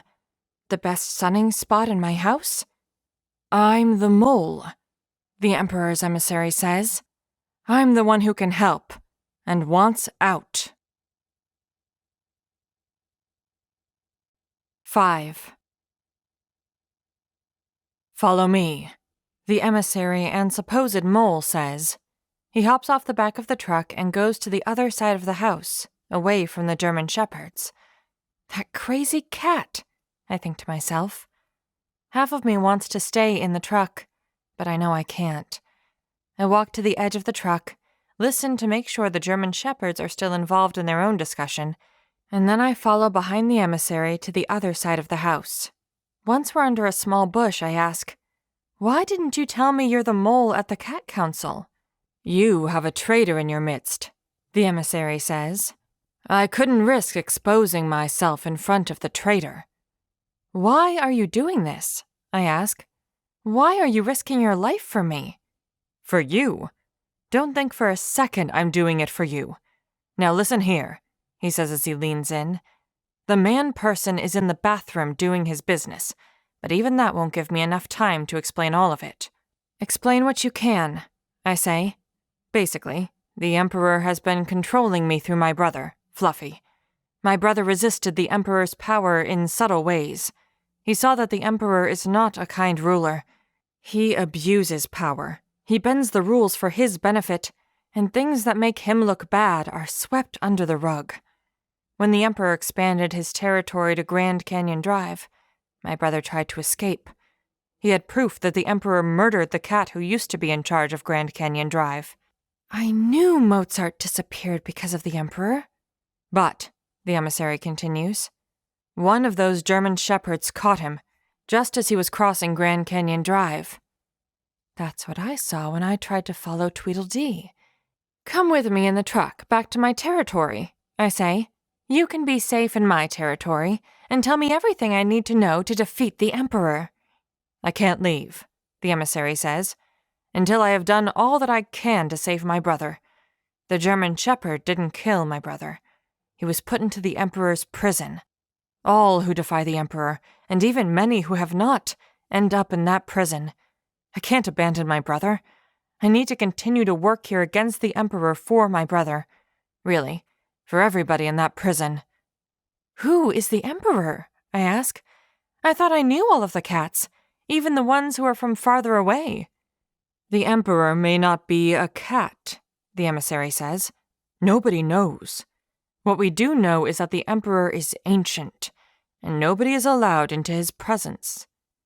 "How can he run his empire?" I ask. "How can he control everybody so effectively?" "He communicates to his dog subjects," the emissary answers, "and they obey him without question. It's like mind control somehow. The dogs under his control are powerful. Who could hope to stand up against German shepherds?" "Of course German shepherds are strong, but how can he control German shepherds?" I ask. "Why don't the German shepherds just work for themselves, instead of submitting to the Emperor?" The emissary's answer makes everything clear for me, and the shock of it makes me lose my breath for a second. "The Emperor has the power of human speech, and he commands the dogs like a human master." I know immediately that the Emperor is the new neighbor's pet bird, who has the ability to speak not only with other animals, but also by using human speech. What's worse, the Emperor has just moved into the house diagonally behind my own house. "The Emperor is already in my territory," I say. "Help me rescue my brother from prison," the emissary says. "You know that's impossible," I say. "I can't get across the wall and into the Emperor's territory, let alone rescue your brother, or anybody else, from the Emperor's prison. That's crazy. I need to defeat the Emperor back in my own neighborhood." "Promise to help me get my brother out of prison," the emissary says. Once again, I see his cunning peek out from behind his goofy cat sweater. "If you don't promise to help me get my brother out of prison, I'm going to call those German shepherds right now, and you will find yourself in the Emperor's prison. If I'm able to capture you for the Emperor, then that will only make me more trustworthy to the Emperor." I stare down the emissary. But he takes in a deep breath to shout for the German shepherds. "I will help rescue your brother," I say. The emissary gives me an intense look, and if it weren't for the seriousness of our situation, I would have to laugh looking at his goofy collar, along with the Christmas cat sweater. The emissary tells me when and where to expect empty cans of cat food with messages, and he also gives me one crucial clue about my traitor. The Emperor prefers to pay his agents who are cats with catnip, he says. There's one lady in this domain who supplies all his catnip that he uses to pay his agents. Thank you, I say. That is helpful. My heart sinks, because I know Max has been receiving payments of catnip. To prove that I'm the mole, read the note I left for you in the truck, the emissary says. It will tell you how and where to meet Jacques. Before I have a chance to confirm what the emissary says, he disappears. The man slams the house door shut and goes to the truck. I hurry over, and I watch the man pull the back of the cargo bay shut. He proceeds to get into the driver's seat and start the truck. That truck is my only ride out of here. I dash towards the truck, and I hope I'm fast enough to hop onto the back. I will have to be fast enough to ride it back to my territory, because the emissary calls out, "Otto, Hans, Hermann, Gunther, intruder, Otto!" I leap onto the back bumper of the truck as it pulls out of the driveway, and 4 German shepherds barge out of the nearby yard. They chase, but the man accelerates the truck towards Grand Canyon Drive. The German shepherds fade into the distance. I breathe a sigh of relief as we cross the wall, and I arrive in my own territory. I'm a bit chagrined that the emissary called the German shepherds, but I realize it was necessary for him to maintain his cover as a faithful and loyal subject to the Emperor. Minutes later, the moving truck pulls into the driveway of my neighbor's house. Tweedledee and Tweedledum sit on the fence and watch. I hop off the bumper and hide nearby to retrieve the emissary's note inside the moving truck. I then hide the note under a lilac bush and go to my favorite sunbeam to relax and think. I will have to read the note later when the twins can't watch me. Now that the Emperor is my neighbor, it won't be long before he makes a move. This is my chance to end all of this right now.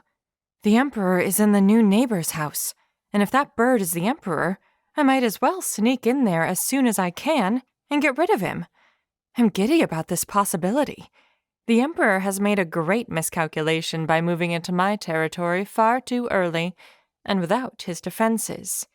Me versus a bird? Easy. Once night falls, as I have done many times in the past, I enter into the neighbor's garage through the hole that's only loosely covered by rocks. Then, all I have to do is wait until somebody opens the door so I can sneak into the house. The garage is full of boxes and odds and ends, and so it's easy to hide while I wait. I only need that door open for a split second. I don't have to wait long before the garage door opens, and light streams in from the rest of the house.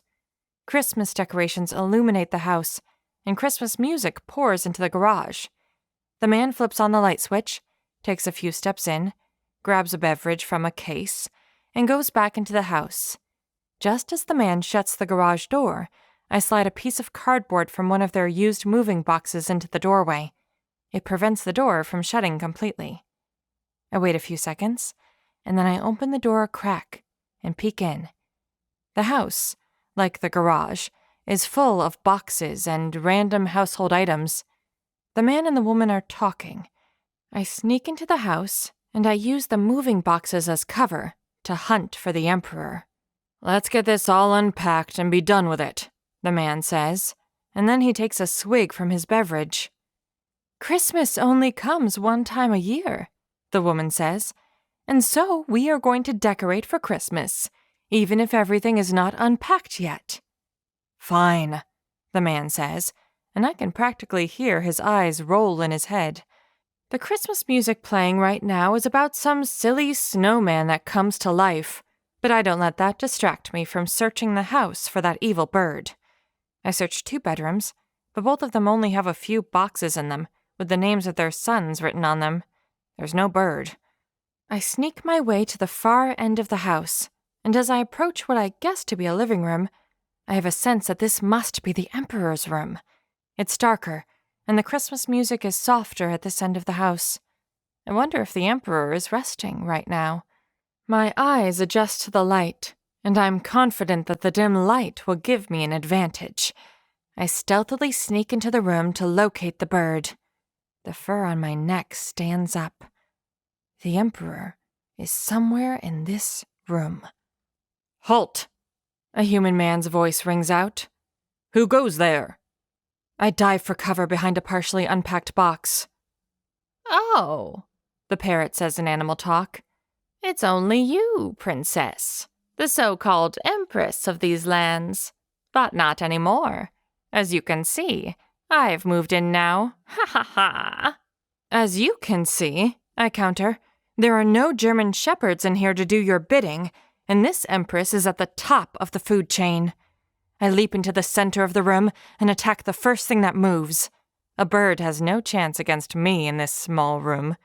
After a few leaps about the room, aided by some of the taller boxes, towards the fluttering wings, I nearly have him. I feel a rush come into my heart as I sense my prey nearing its doom. "Help! Help!" a woman's voice calls out in the room. "He's hurting me! He's hurting me!" I swipe at this bird, but I realize too late that this parrot is about as large as I am, and its talons are sharp and strong. The Emperor is a large parrot, and he draws blood, but most of my slashes have only found air. "Police!" a man's human voice calls out. "Police! Stranger danger!" a child's voice calls out this time. The lights come on in the room, momentarily blinding me before my eyes adjust. The man trips over me and spills his beverage as I turn to dash out of the room. I race across the house to the garage, past the woman nursing a beverage, and I praise myself for having left the cardboard sticking in the garage door so that I can escape. I sprint out of the garage and go back to my own yard. I imagine the man protectively coddling his evil parrot inside his home, so concerned for its safety and well-being. Little does he know what a reign of terror his parrot has over the animal kingdom. Snow is falling again. I'm thankful for the cold snowflakes to rest against my hot, burning fur. The cold soothes the scratches I received from the talons of that parrot. I missed an opportunity to end this conflict once and for all. "What are you doing, Max?" I call out to Max, who is under the lilac bush where I left the note. I found a note," Max explains with a stutter in his voice. "And I figured it was from that mole, and so I peed on it." I look at the unnecessarily urine-soaked note, and it tells me how to meet Jacques, just as the emissary said. "I had to pee anyways," Max says. "And what happened to you?" Max must notice my ragged fur and heaving chest. Let's just say that the Emperor is more than a Tweety bird. My direct assault on the Emperor was not for nothing. I've confirmed that the Emperor does have the power of human speech. He could control dogs with his own voice. I heard the Emperor perfectly imitate many human voices. There's no doubt that the Emperor has learned the human voices of all the German Shepherd's masters. The mouse scurries away from me for its life, but I'm just playing with it. Chasing mice always makes me feel better, even if just for a minute. I probably won't end the mouse's miserable existence by playing with it and then eating it. I sometimes just need some distraction and amusement when I'm busy running my empire. But that twitching tail is so tempting. As I'm about to make my last pounce, the mouse disappears in a blur. I take cover and look all around me, trying to discover what could have made the mouse vanish. My eyes finally catch Moonbeam, perched on a fence post. He gulps down the mouse. I consider myself the best hunter in my domain, but I can't help but be in awe of this owl. In complete silence, he dove from the sky and snatched a mouse away from me. "Impressive," I say. Moonbeam does not say anything in response, but his two large eyes slightly rotate with the rest of his head. Completely silent and undetected. You are like a ninja of the sky. "Ninja of the sky?" Moonbeam asks. "I like it." "You are welcome in my domain," I say. But why have you come? I only ask because I've had some unsavory guests in the past. My kin and I are protectors of the night, unseen and only felt when necessary. Right now, we face an invisible enemy that is decimating our numbers. Who could reach you in the sky, or so high up in the trees? Who could detect you, the silent ninjas of the night sky? We don't know, Moonbeam says as he looks down at his feet. We suspect something from the humans. The few of us who remain have spread out to find refuge. Somebody, or something, hunts us relentlessly, but so far it is a faceless enemy. We can't find homes, or we get mysteriously sick. You seek a new home for your family? I ask. Not my family, my species. I am not fully grown yet. My parents are dead. I only have an uncle, an older brother, and then a few more distant relatives. With Moonbeam, I sense cunning, like a snake. But there's also a nobility and an independence that is like a cat. I feel a kindred spirit with this owl. Summon your kin, I say. You and all of your kin are welcome in my domain, but you must be aware that my domain has its own threats at the present moment that I cannot control. Moonbeam holds my gaze for a second, and just as I wonder if he's going to reply, he says, I've noticed. Moonbeam launches silently into the night and disappears. 6. I have gathered you all for an emergency cat council meeting, I say to the other 3 cats. I've made some shocking discoveries. I'm still angry about my humiliating defeat inside the Emperor's new home. I'm also sick and tired of thinking that the other cats in my domain are working against me. I'm going to accuse all of them and see if I can uncover the mole. I'm not sure this is the smartest way to go, but my anger smolders against the mole. First, you, Max, I say as I bore my eyes into Max's. He averts his eyes from my piercing gaze. You were paid in catnip to give secrets to the Emperor. What? But... I don't let him speak.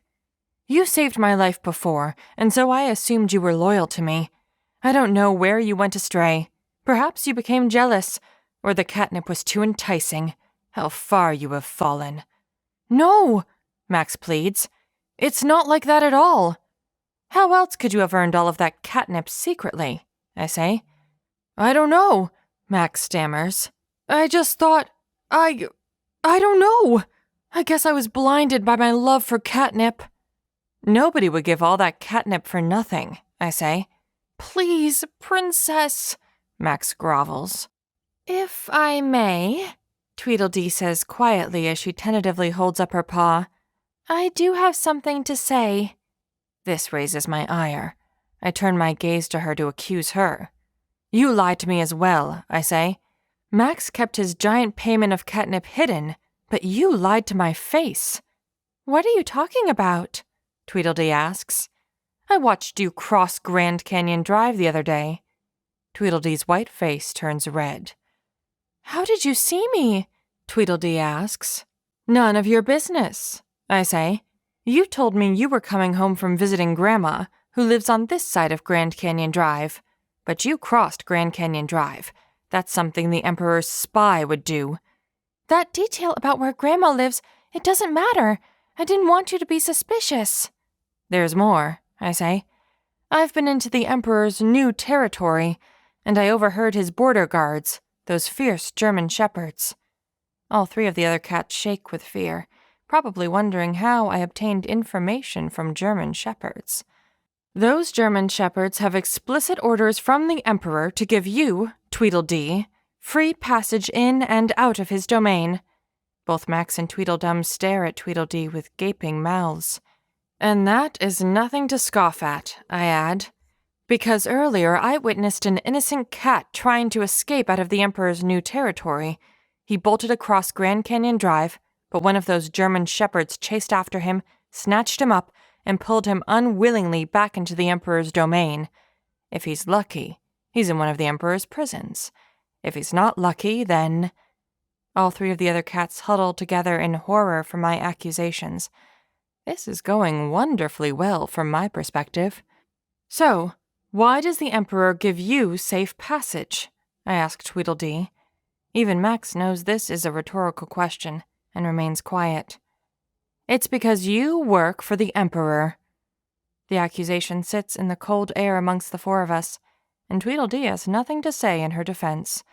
She trembles, on the verge of crying. Tweedledum eventually speaks up timidly. I would like to make an announcement, Tweedledum says. But now it's time for me to accuse Tweedledum. You remember the night of the holiday party, don't you? I ask Tweedledum. Tweedledum furrows his brow at the question. I tricked you and told you we were going to meet the mole that very night at 10 p.m. at the abandoned old gas station. You were the only one I told. So what? Tweedledum says. Why would you tell a lie like that? You work for the Emperor too, I say. You alone had that juicy morsel of information. You had to get back to the Emperor, or Otto, his head German shepherd, in time for him to catch the mole by 10 p.m. that night. Don't think I didn't notice you snuck out when the electricity went off. You no doubt left to go tell the Emperor. That's not why I left, Tweedledum says. It's just a coincidence you had to leave right when I gave you a crucial and timely piece of information? Let me explain. Just try, I challenged Tweedledum. At this point, I'm ready to throw all three of these buffoons out of Cat Council permanently as traitors, pending further punishment. Nobody in my kingdom has ever committed such heinous crimes. I left to see the girl I'm going to marry, Tweedledum says. It's been a secret, but we're in love, and that's why I've snuck away at various times. I don't want anything to do with the power struggles that go on around here. I'm leaving you all, for love. If it matters to you at all, her name is Tinkerbell. Don't worry, I'll be moving far to the west with Tinkerbell. Tweedledum looks each of us in the eye in turn, but his eyes linger the longest on Tweedledee, who is crying now. I love you, sis, Tweedledum says, but I need to leave. Tweedledum trots away from the Cat Council. The rest of us sit stunned. Seconds later, Tweedledee must realize what's happening, and she runs after her brother. But she returns only minutes later, alone. Tweedledee covers her eyes with her paws, but she can't contain the tears over her lost brother. Max is stunned, and sits still with his mouth open. I don't know what to do. Is Tweedledum lying, and I should go chase him down and drag him back as a traitor? Or did Tweedledum really leave so that he could see his girlfriend? I'm so sorry. I'm so sorry, Tweedledee says through her sobs. I'm the one who has been bringing the catnip for Max. What? I asked Tweedledee. Grandma has me bring catnip, and she told me to put it in that garage. She wouldn't explain why. She just makes me do it for her without asking any questions. I'm the one who's been bringing all that catnip and putting it in the garage. I guess Max must have found it. Tweedledee continues crying, and Max confirms. Yeah, I just found it. Tweedledum could be innocent, and Max and Tweedledee could merely be unwitting accomplices of the Emperor. The Emperor must have planned all of this to tear my domain apart from the inside. The garbage truck rumbles away from my people's house the next morning. Farewell, message, I think to myself. May you find your intended recipient. Just as the emissary and I agreed, I put a note in a marked cat food can and left it with my people's trash for the trash man to haul away. If Jacques does his job, the note will make its way to the emissary with directions for my next step in the plan. I go to the twins' yard, reminding myself that it's now only Tweedledee's yard. Chad and his parents probably have not yet noticed that Tweedledum is missing. Why? Tweedledee asks, with puffy red eyes and a hoarse throat. You need to visit Grandma tonight, I say. I will go with you. We can't do that, Tweedledee says. It's too dangerous. I had no idea German shepherds were watching me, and that I was only spared because of the Emperor's plan. The Emperor still wants his catnip delivered, I say. The Emperor has no reason to think the catnip delivery should stop. Besides, it is essential that I talk to Grandma. I'm almost certain that the Emperor's plan with the catnip was to confuse me. He set things up so that I thought both Tweedledee and Max were working against me. Okay, Tweedledee says with a hint of reluctance. But that will draw some suspicion. True, but the German shepherds will surely grab you at the border, Tweedledee interrupts. Remember, the Emperor granted safe passage for me, not for everybody with me. Don't worry, I assure her. I have a plan. We will not go alone. I need to talk to somebody else. We'll meet again tonight. I leave Tweedledee so I can nap before my next meeting. My house is quiet until late in the afternoon. Tomorrow is the beginning of Christmas break for my people, and the children are thrilled to have several weeks off from school. The oldest girl child plans to have a sleepover with friends. However, I know she is planning more than just a sleepover. When her parents haven't been listening, I've heard her talking on the phone with her friends. They say they're just going to stay up late and watch Christmas movies, but I know they are going to sneak out of the house late at night.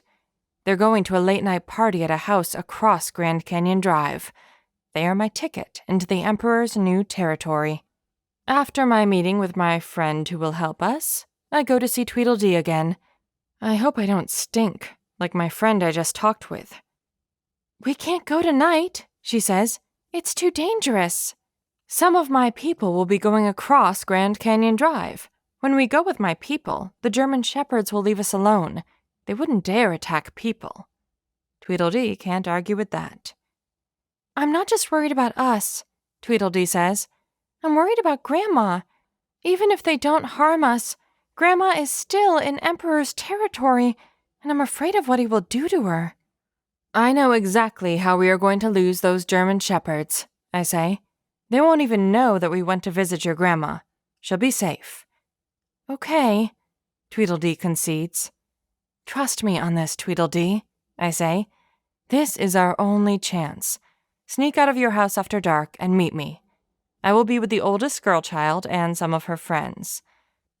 The oldest girl child's sleepover starts off that evening just as she said it would. 3 of her friends come over and they order pizza. The arrival of the pizza delivery boy gets me thinking. A pizza delivery car would be an easy way to cross Grand Canyon Drive. I grow impatient as the girls watch movies. They have to wait until the big man person and the big woman person are in a deep sleep. It's obvious when they fall asleep, because they both snore. I'm not sure how either of them sleeps with the other snoring so loudly. After a movie ends, the parents' snoring resonates throughout the whole house. The middle boy child is going to go with them as well. They have to go through his room to sneak out the window to go outside. I make my way through my eating room, out the garage, and then out to the front yard. I carry a small package to deliver to Grandma. Tweedledee joins me, and we watch the 4 girls and the boy quietly walk down the road. They carry a duffel bag with them, an odd choice for a party.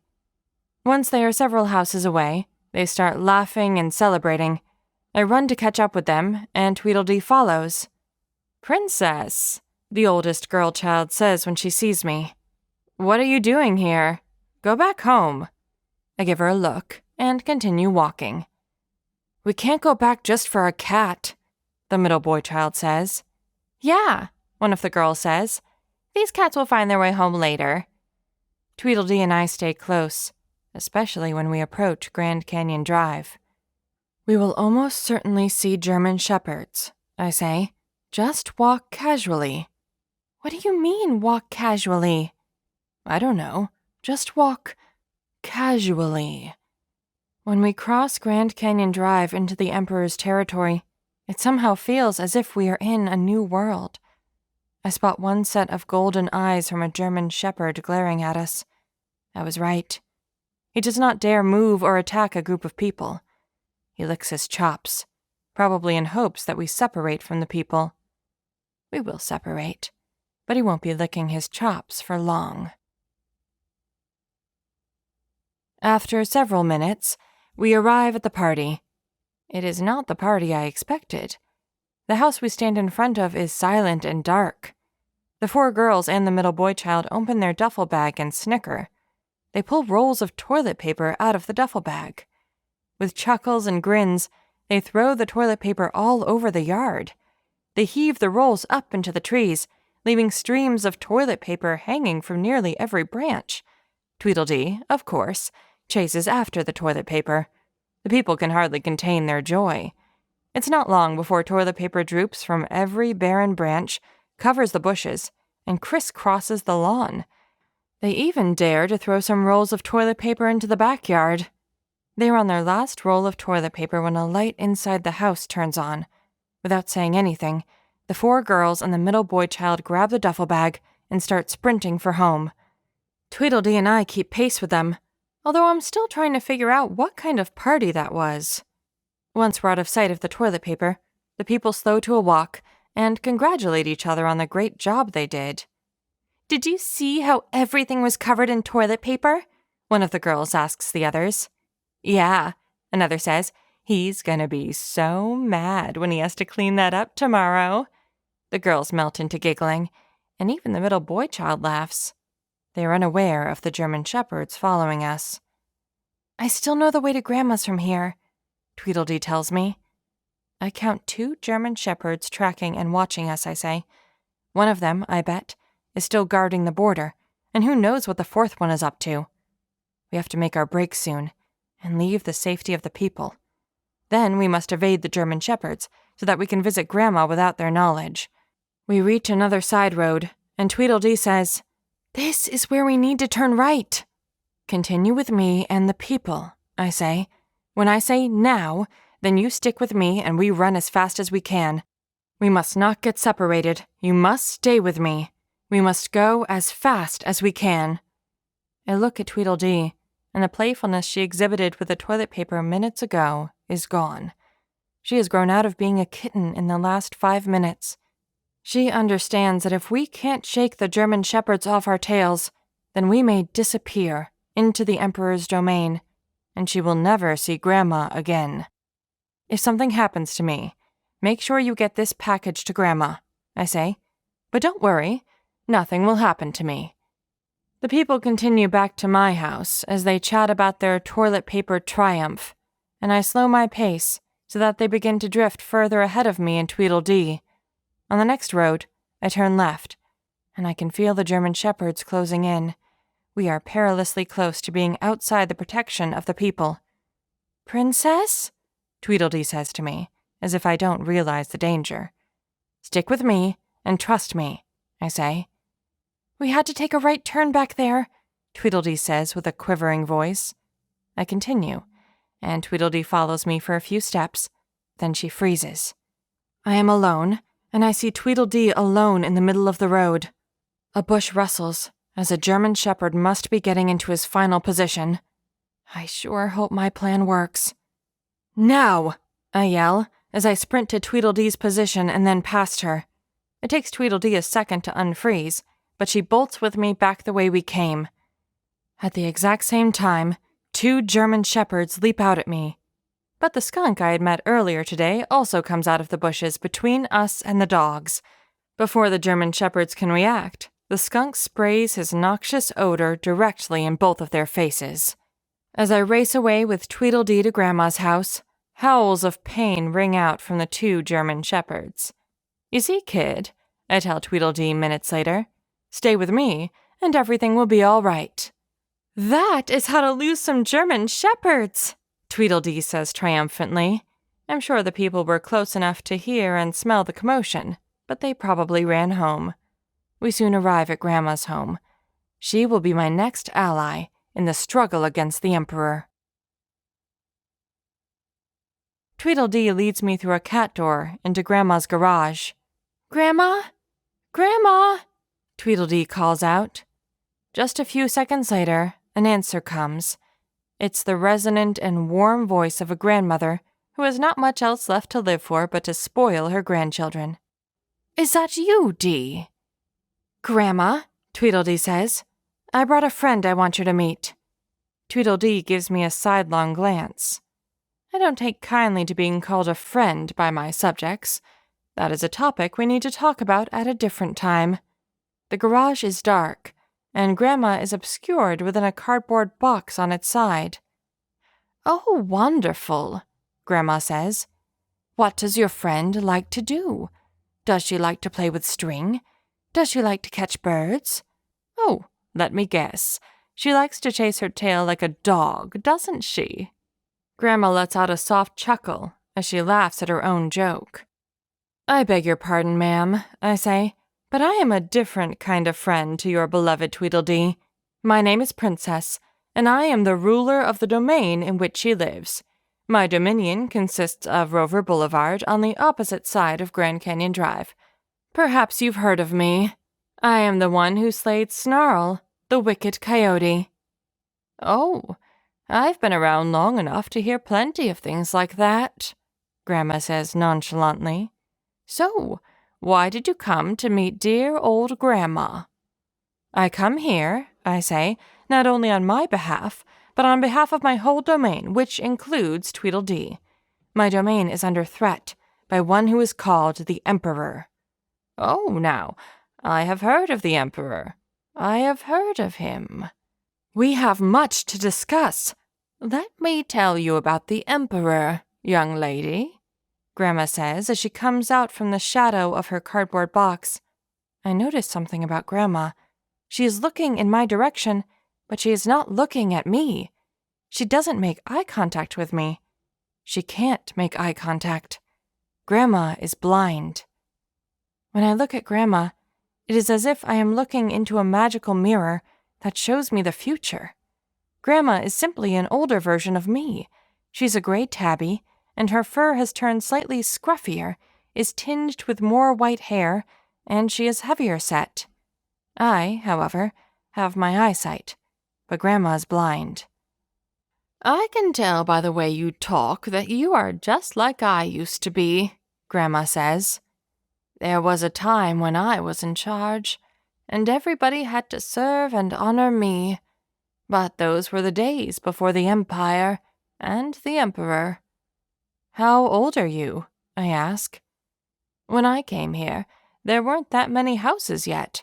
My domain was small, and we had to fight off coyotes ferociously on the border. There was much more wilderness." "Who's the oldest cat that you know?" I need a few seconds to think about that. I think I'm the oldest cat I know, except for Patches, I say, but he left a while ago. Grandma's blank eyes stare off into space, and she says, "Sweet little Patches. He was a nice kitten, but there was something wrong about him that I could never quite put my paw on. You have the potential to become a great ruler, but we can discuss that another time. But this Emperor is older than me. He is an ancient foe." That makes sense from what I know. Talking birds like the Emperor can live for decades, even outliving their owners. There are instances where they are passed from one generation to the next. "Tell me your story," I say. I sense that this old woman wants to be heard before she will be willing to help me. "Tell me how you came to your present state." "That's wise of you," Grandma replies. "Our history is what makes us who we are today and gives our lives meaning. We can't afford to forget our past or we die, figuratively and literally." I nod, and Grandma continues. "I had solidified my kingdom, but people constantly built new houses. New houses brought new enemies. One day, the Emperor moved nearby. To make a long story short, he worked with dogs, some of whom were much larger and more powerful than me. Without the Emperor, I could easily control these foolish dogs. But there's something about the combination of those dogs and the Emperor that made for a dangerous mix. I was once trapped by the Emperor and his dogs, and I couldn't fight them all off. I don't know how many dogs I sent to the veterinarian. One brave dog even came and tried to rescue me. He lost his life trying to rescue me. I fought valiantly, but, in the end, The dogs held me down, and the Emperor came and scratched up my face and blinded me. I was left for dead. My people found me and rushed me to the vet. Obviously, I lived, but I could no longer see. Time passed, but I don't know how much. I felt that I preferred death to humiliation and blindness. I spent much of my days indoors to regain my strength, but I had no purpose. I felt bad about the dog who had died trying to rescue me. When I finally ventured out, I did so in hopes that the Emperor, or his dogs, would finally finish me off. I had nothing to live for. The Emperor, however, had different ideas. Grandma needs to get to the point. Instead of ending my life, the Emperor would let me live, but I had to be his puppet for the rest of my life. I didn't care about my own life, so he threatened the lives of my children and future grandchildren. I would have to do his bidding for them to stay alive. I would have to do tasks and errands for him. What sort of tasks? I ask. To my surprise, I hardly had to do anything. Again, much time passed, and I'm not sure how much. I honestly wanted my life to end. But then, I had not only my own offspring, but I also had grandchildren. I have many grandchildren, and a few of them would visit me. But now only one comes to visit. It wasn't too long ago that the Emperor came to me with one of his tasks. He periodically gives me catnip. He told me I would have to deliver that to Dee, and then Dee would have to put it in a certain garage at a certain location. Didn't you ask why? You don't question the Emperor. It's a sign of insubordination. How could you have lived so long? Like you, I would have preferred death over defeat to the Emperor. I suppose you find other things to live for, Grandma says with a slight smile as her blank eyes look up to the sky. You discover that what you live for isn't often worth dying for. If I didn't handle the catnip, then Dee would never be allowed to visit me again. Then I certainly would die. Tweedledee interrupts the conversation and says, You can come live with us, Grandma. Oh, that would be wonderful, Grandma chuckles. I just don't think I could. I'm so old. We will defeat the Emperor, Tweedledee continues, and you can come live in Princess's domain. I'm dumbfounded, but I need help, and so I have little choice but to make a promise. We can get you out of here to Tweedledee in my domain, I say. You could see Tweedledee every day, but first, we need to defeat the Emperor. To do that, you just have to do one simple thing for me. Grandma doesn't agree, but she doesn't stop me either, so I continue. The next time catnip is given to you, give this tiny package to the cat who delivers it. I push the package I've been carrying this whole evening over to her. It contains the miniature tape recorder that I took from my people's children. It's better if you don't know what's in it. Grandma doesn't say anything. She smiles as she uses her front paw to feel for the package and slide it towards herself. If anybody asks, I say, we were never here. Tweedledee, you can go home safely. You have orders for safe passage. What about you? Tweedledee asks. I will need to find my own way across the wall. 7. I watch from a distance as Tweedledee crosses the wall to safety. I also spot an on-looking German shepherd, but I don't think Tweedledee notices. She's nervous, not confident she still has safe passage. I relax slightly once Tweedledee passes out of the Emperor's domain safely. I have not figured out how I will leave. The skunk temporarily disabled 2 German shepherds. Another German shepherd guards the wall. The 4th German shepherd, no doubt, is hunting for me. If I am to take advantage of the 2 disabled German shepherds, I need to cross the wall tonight. The German shepherds must expect this. Since they are doing all that they can to guard the border, I decide this is a perfect chance to do something they don't expect. I go away from Grand Canyon Drive, deeper into the Emperor's territory, towards the old gas station. This will give me an opportunity to gather intelligence. 10 minutes later, I arrive at the old, abandoned gas station. A newer one across the street and down the road a bit gets all the business. This one was shut down years ago. A thick yellow tape, like a ribbon, encircles the old gas station. The letters, "Condemned by EPA," are written on the tape, to warn people away. I enter anyways. Inside, the old gas station is vacant. Empty metal shelves line the perimeter of the convenience store, and a counter is in the corner where the cash register must have sat. Surprisingly, the ceiling and roof are mostly missing. Windstorms must have torn it off. Dust has blown in, coating everything with a fine layer of dirt. I think I recall my people discussing this old gas station and the EPA a few months ago. EPA means Environmental Protection Agency. Apparently, this gas station had been illegally and profusely leaking gas onto the ground, endangering the environment and precious animals like me. The EPA accordingly shut this gas station down.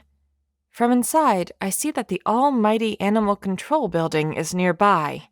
Like a moth drawn to light, I slink over to Animal Control, which is undoubtedly closed until morning.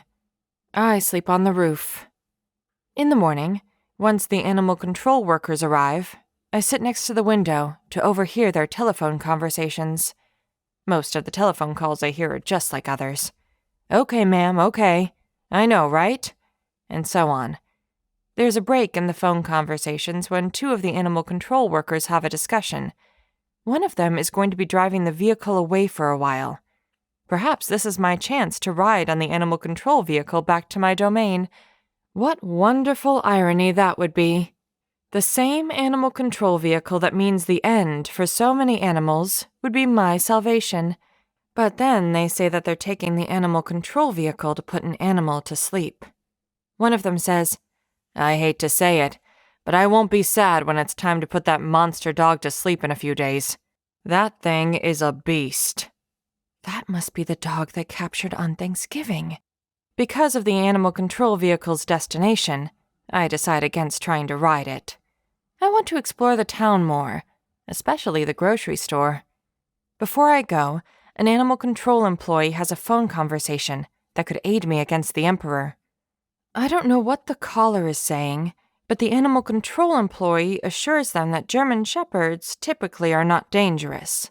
The Animal Control employee seems a bit defensive, and he tells the person on the other end that if the German Shepherd has tags and remains on the owner's private property, there's nothing to be done. I smile to myself. I like to think that I have frustrated these German Shepherds enough that people notice their agitation. When the Animal Control vehicle pulls away, the remaining employee lays his head on the desk and takes a nap. The grocery store, where my people go to get food, and the pizza delivery shop, where the oldest girl child ordered pizza the other night, is nearby. As I walk to the pizza delivery shop, I realize what feels so strange on this side of the wall. There are no stray animals. There are no homeless or disabled. Everything seems just a little bit too clinical. I remember my idea of catching a ride with the pizza delivery boy earlier, and I think that is my best chance to get back home. I will have to hide on the roof until lunchtime the next day, when people call in their pizza orders. One night out in the cold is enough for me. I then lay by the window to overhear where the cars are going, but none are going near my house. I listen for hours and the sun begins to set. It's getting colder, and the German Shepherds howl in the distance. They must be at full strength now, probably ferociously guarding the border. I wonder when they will start searching for me elsewhere. I continue to wait, hoping to hear an address near my home. Finally, on what seems like the last order of the night, I recognize the address for a pizza delivery. I recognize the address because it's the Emperor's new house, my neighbor. Almost as ironic as being saved by the Animal Control van. I wait in a bush near the back seat of the delivery car. I've learned the delivery boy's routine. All I have to do is hop in the back of his car without him noticing. I'm only feet away, under a bush, But the delivery boy changes his routine. He has a single pizza, and instead of putting it on the back seat, he puts it in the front passenger seat. Before I come up with a new plan, he backs up and leaves me stranded. I climb up onto the roof of the pizza delivery shop, and I spend another night shivering and hungry, listening to the howls of the German shepherds. I sleep fitfully at night. I will try the pizza delivery again, and I won't be picky about the address. However, people don't order pizza in the morning, so I have time to explore. Behind the pizza shop, I find an opening to the sewer. A manhole cover wasn't replaced correctly. Are there underground tunnels that could take me across, under, the wall? Perhaps I can explore these tunnels and find my way back to my territory. Maybe with sewer tunnels I can move freely across the wall, without the Emperor or his German shepherds knowing. I stick my head in, but the stench warns me away. What is that horrible odor? And what are those noises? I suspect that is where all the homeless and derelict go to hide, driven underground into the sewers. If I went down there, I would be eaten alive by whatever the Emperor drove underground, if I didn't die from the stench first. That night, my multiple unsuccessful attempts to go with the pizza delivery boy discourage me. The delivery boy catches me one time and kicks me in the ribs before I can get into his back seat. I sit on top of the pizza delivery shop, shivering, wondering if I will die here. Perhaps garbage trucks could take me across the wall, but trash day isn't for several days, after Christmas. I don't know how many more days I can survive here on my own. I'm desperately hungry, constantly cold to my core, and I'm not sure I can think straight anymore. Another night passes, and I'm still lying low, hiding from the Emperor's agents. I'm at the end of my rope. If I remember correctly, today is Christmas Eve. If I'm going to survive another day to face the Emperor, I'm going to need a Christmas miracle to save me. Only on Christmas Eve do most people gather at a place they call church at night. Christmas is such a wonderful holiday for most people, but this Christmas Eve is the Christmas Eve that I give up. I'm hungry, I'm cold, and now I'm getting wet. I don't care if the German shepherds find me. I trudge along the sidewalk towards the wall as the snow falls on me lightly. It started as a dusting, but it falls harder the closer I get to the wall. I let the snowflakes build up on my fur and then melt. I don't bother to shake them off. I go past one church, and I can hear them singing a popular song, Silent Night. It is indeed a silent night. It may be the night my domain loses me as their empress. I plod onward, hoping that the German shepherds find me to end my misery. The odds of the German shepherds capturing me grow exponentially with each step, but they don't come. Has the Emperor given them new orders, or am I incredibly lucky? I pass another church, but their Christmas Eve service is over, and the cars are slowly leaving the parking lot. At first, I assume they are driving slowly because of the fresh snow that is still falling, but as I go past the church, I also see that many cars are driving slowly simply so that they can observe the beautiful Christmas decorations people have put on their houses. Perhaps my lack of food is going to my head, but I have to admit that the Christmas lights and snow are strangely beautiful on a silent night. Several cars crawl past me, and I get a painfully obvious idea. The cars are going so slowly, I can hop on top of one and simply ride it to my new territory. My territory is on Rover Boulevard, a main thoroughfare of town, and there's no reason to think that some of these cars will not continue past my house.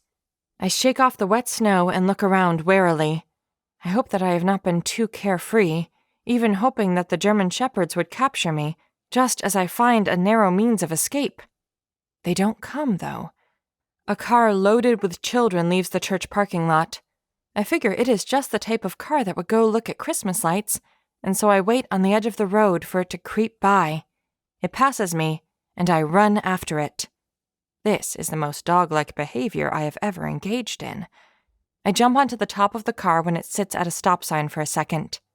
Under normal circumstances, I can't ride on top of a car like this, but with snowy roads and everybody gazing at Christmas decorations, I can nearly relax. I look ahead, and the wall, Grand Canyon Drive, approaches. As expected, one German Shepherd stands guard at the border. There's no way that a German Shepherd would dare to attack a car. That would land those German Shepherds an animal control's pound for sure. A sharp howl breaks through the cold and silent night behind me. It's followed by several vicious barks. They grow louder as the barking dog comes closer. The German Shepherd standing guard at the border has latched his eyes onto the vehicle I'm riding. More barking joins the chorus, and they come right up to the car when we reach the wall. The car stops at a stop sign, and I look down from the car at the 4 German Shepherds barking wildly next to the car. The car inches forward to go across the border into my own territory, and one of the German Shepherds makes a bold gamble. He walks directly in front of the car and bares his fangs. He knows that the people would dare not run over a dog. Honk! The driver person presses the horn repeatedly to scare the German Shepherd away. It doesn't work. I'm afraid the people may decide to make a sharp turn and drive quickly, flinging me off the roof. Then I would be left for the German Shepherds. The car creeps forward slowly, inch by inch. The German Shepherd stands his ground, but the car continues slowly. Finally, the German Shepherd moves out of the way just as the car presses against him. The car speeds up slightly. The driver is probably relieved to be away from those crazy dogs. He is nowhere near as relieved as I am. The car slows back down once we are across the wall, and I look back to see 4 German Shepherds pacing in anger. One of them has his tail between his legs, probably ashamed of what he will have to report to the Emperor. To my relief, the car continues down Rover Boulevard towards my house, and I feel warmth returning to my body. I have been without hope for a long time, and I'm just now beginning to ponder what I will do now that I am still alive and back in my territory. As the car passes my house, I see that my people have decorated it. The car slows down to marvel, and this is my chance. I hop down onto the back bumper and then into my front yard. I straggle to my front door and I collapse. I can't go another inch. I do something I thought I would never do. Meow! Meow! I let out the same pathetic meow that Max does. It is my best imitation of him. It always draws the attention of my people. I only have enough energy to let it out a few times. I'm so exhausted. A car pulls into my driveway, and the bright lights from the car wake me up. My people have come home. The children pile out of the car. Kimberly Lane always has the best Christmas lights on Christmas Eve, the oldest girl child says. Ah, the middle boy child says. I just want to go to sleep, so Christmas morning gets here faster. I'm never going to go to sleep, the youngest girl child says. I will stay up all night to see if Santa is real. Dad is the one who eats the cookies you put out for him, the middle boy child says. Who thinks I would eat the cookies? The big man person says. Then they see me. It's Princess, the oldest girl child yells as they reach the front door. The big man person scoops me up, the big woman person unlocks the front door, and they carry me in. The next few minutes are muddled in my mind. They dry me with a towel, give me water, but then the whir of the can opener brings me to life. My eyes open and I feel a rumble in my belly. And then, scarf down, I don't know how much canned cat food, but I feel like I'm about to throw up because I ate so much so quickly. I wash it down with water, and then the people wrap me in a warm towel that must have been on a heater. It is cozy warm. They set me down on the couch near the lit-up Christmas tree so I can rest. The children coddle me, and I blush at the thought of Max seeing me like this. To my relief, my people don't put me outside this night. It's a special Christmas Eve for me. I fall asleep on the couch. I'm not sure how long I sleep. It feels like days. When I wake up, I still can't believe that I am alive, out of the Emperor's territory, and still in the fight against him. I look about the room, and the Christmas tree is still lit up, but now the Christmas lights reflect off shiny wrapping paper, bright bows, and gifts that fill the room. I must have slept through Santa's visit. The children are excited, counting their gifts to see who got the most. I need to prepare to see Max when they let him in. He can't see me as a coddled and weak kitten. He must see me as his empress. "I'm so glad Princess is back," the youngest girl says. "Me too," the middle boy child says. That's about the most affection I would expect out of him. "Me too," the oldest girl child says. "But I'm still sad that Max is gone." "I'll bet Max went looking for Princess," the youngest girl says. Max is gone? When? How? 8. "There's nothing we can do about Max right now," the big man person says to the youngest girl child. "Don't let it ruin Christmas morning. I promise to call animal control tomorrow, but they're closed on Christmas Day." This lifts the youngest girl's spirits, and she joins her siblings by the Christmas tree, eager to open the gifts. I watch as everybody takes turns opening their gifts. The oldest girl child gets several pop music cassette tapes. The son gets several toys that don't make sense to me, but also gets a miniature train set. The youngest girl child gets many stuffed animals, including stuffed dogs.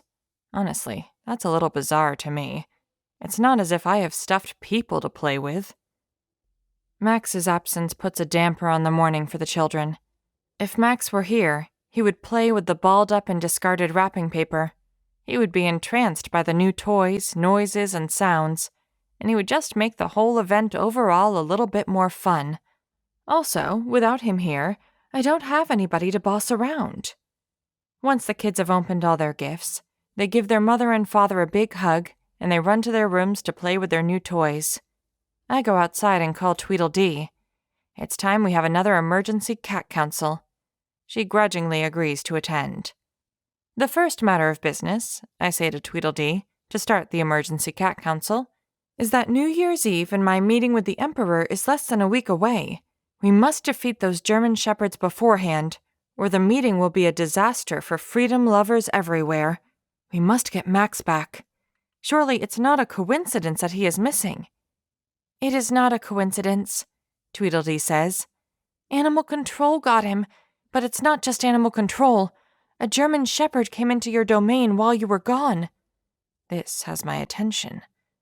"The German shepherd got between Max and your house. Max couldn't get back home. The German shepherd chased Max, and Max climbed a tree. He avoided him as best he could, but the German shepherd was making quite the commotion. Eventually, somebody must have heard the noise and called animal control. The German shepherd has a collar and tags, and so animal control probably just took the German shepherd back to his home. But Max, he doesn't have tags," I say, to finish Tweedledee's thought. "I don't allow cats in my territory to have tags or bells on their collars. All they do is attract predators. In this instance, it worked against Max. If Max had been wearing tags, animal control would have taken him back to my house. Instead, animal control has taken Max to the pound in the Emperor's territory. Animal control probably brought Max in when I was trying to escape in a pizza delivery car. I hope the Emperor does not have agents inside the animal control pound. My people will call animal control first thing tomorrow. If all goes well, they should bring Max home tomorrow. Also, we should receive another message from our mole inside the Emperor's territory. This will have vital information that determines our next actions. I intend to enlist more help from Jacques, the freedom fighter. We will need his help if we are going to defeat the Emperor and free Fluffy, assuming our people can release Max from animal control tomorrow. I adjourn the council and go back into my house. I find a nice sunbeam to rest in. I need time to think and ponder. I also need time to rest and sleep after my 3 days of being trapped in the Emperor's territory. I sleep soundly until my rest is interrupted by the Christmas dinner. My people get together for holidays with friends and neighbors. Thankfully, pets are not invited to this Christmas dinner. Chad comes over with his parents, and he brings his favorite new toys from Christmas. The children show off their new toys and play with them together. "You won't believe what Chad really wants for Christmas," Chad's mom says to my big woman person. "Chad desperately wants a dog, especially now that Tweedledum is gone. He feels we need to replace him. I don't know if Chad will be able to take care of a dog, though. Cats clean themselves, and they can feed themselves if they need to. Dogs need to be walked, groomed, fed, and I just don't know if Chad is ready for that kind of responsibility." This woman has a real head on her shoulders. It doesn't take a genius to see that dogs are horrible pets, in my not-so-humble opinion. "I might go to animal control tomorrow," my big man person says. "We're hoping Max is there. He's been missing. I could let you know what animals they have for adoption." "That's a great idea," Chad's mom says. "That way I don't have to take him there and have him fixate on the one animal that he wants." "Maybe we need a new dog, too. Chief's owner says, but a discreet jab from his wife stops him. He recovers and continues. "We have been housing the new neighbor's parrot at our house since they left for a Christmas vacation, and it reminds me how much I prefer dogs." The Emperor is now in Chief's house? And Chad wants a pet dog? I must take action. If Chad were to own a dog, the Emperor would certainly take control of it. I need to go talk to Chief and ask him to do a big favor for me. Really, it's not a favor for me. It is now a vital part of defeating the Emperor. I leave before I see what happens when Chief's owner drinks too much eggnog again. Early the next morning, the day after Christmas, I hop up onto the fence overlooking Chief's pen. Unlike most times, I'm not here for advice. I'm here for the plan we made last night. He will do a horrible deed, and yet it is a necessary deed. I unfasten the latch to his pen. I hurry to Tweedledee's yard and unlatch her fence as well. I come back to Chief, and I knock softly on the side of his doghouse. "Wake up, Chief," I say. "It's time for you to do your worst. I'm sorry you have to do this, but there's no other way." A whimper escapes from the doghouse. "I said I'm sorry," I say. "You know that if there was any other way, we would do that. But I don't think there is." I hear some rustling from inside the doghouse, and Chief sticks his head out. "Everybody is going to be so mad at me, even my master," Chief says. "I wish I could tell him I'm sorry right now." "People don't understand what needs to be done in this world," I say.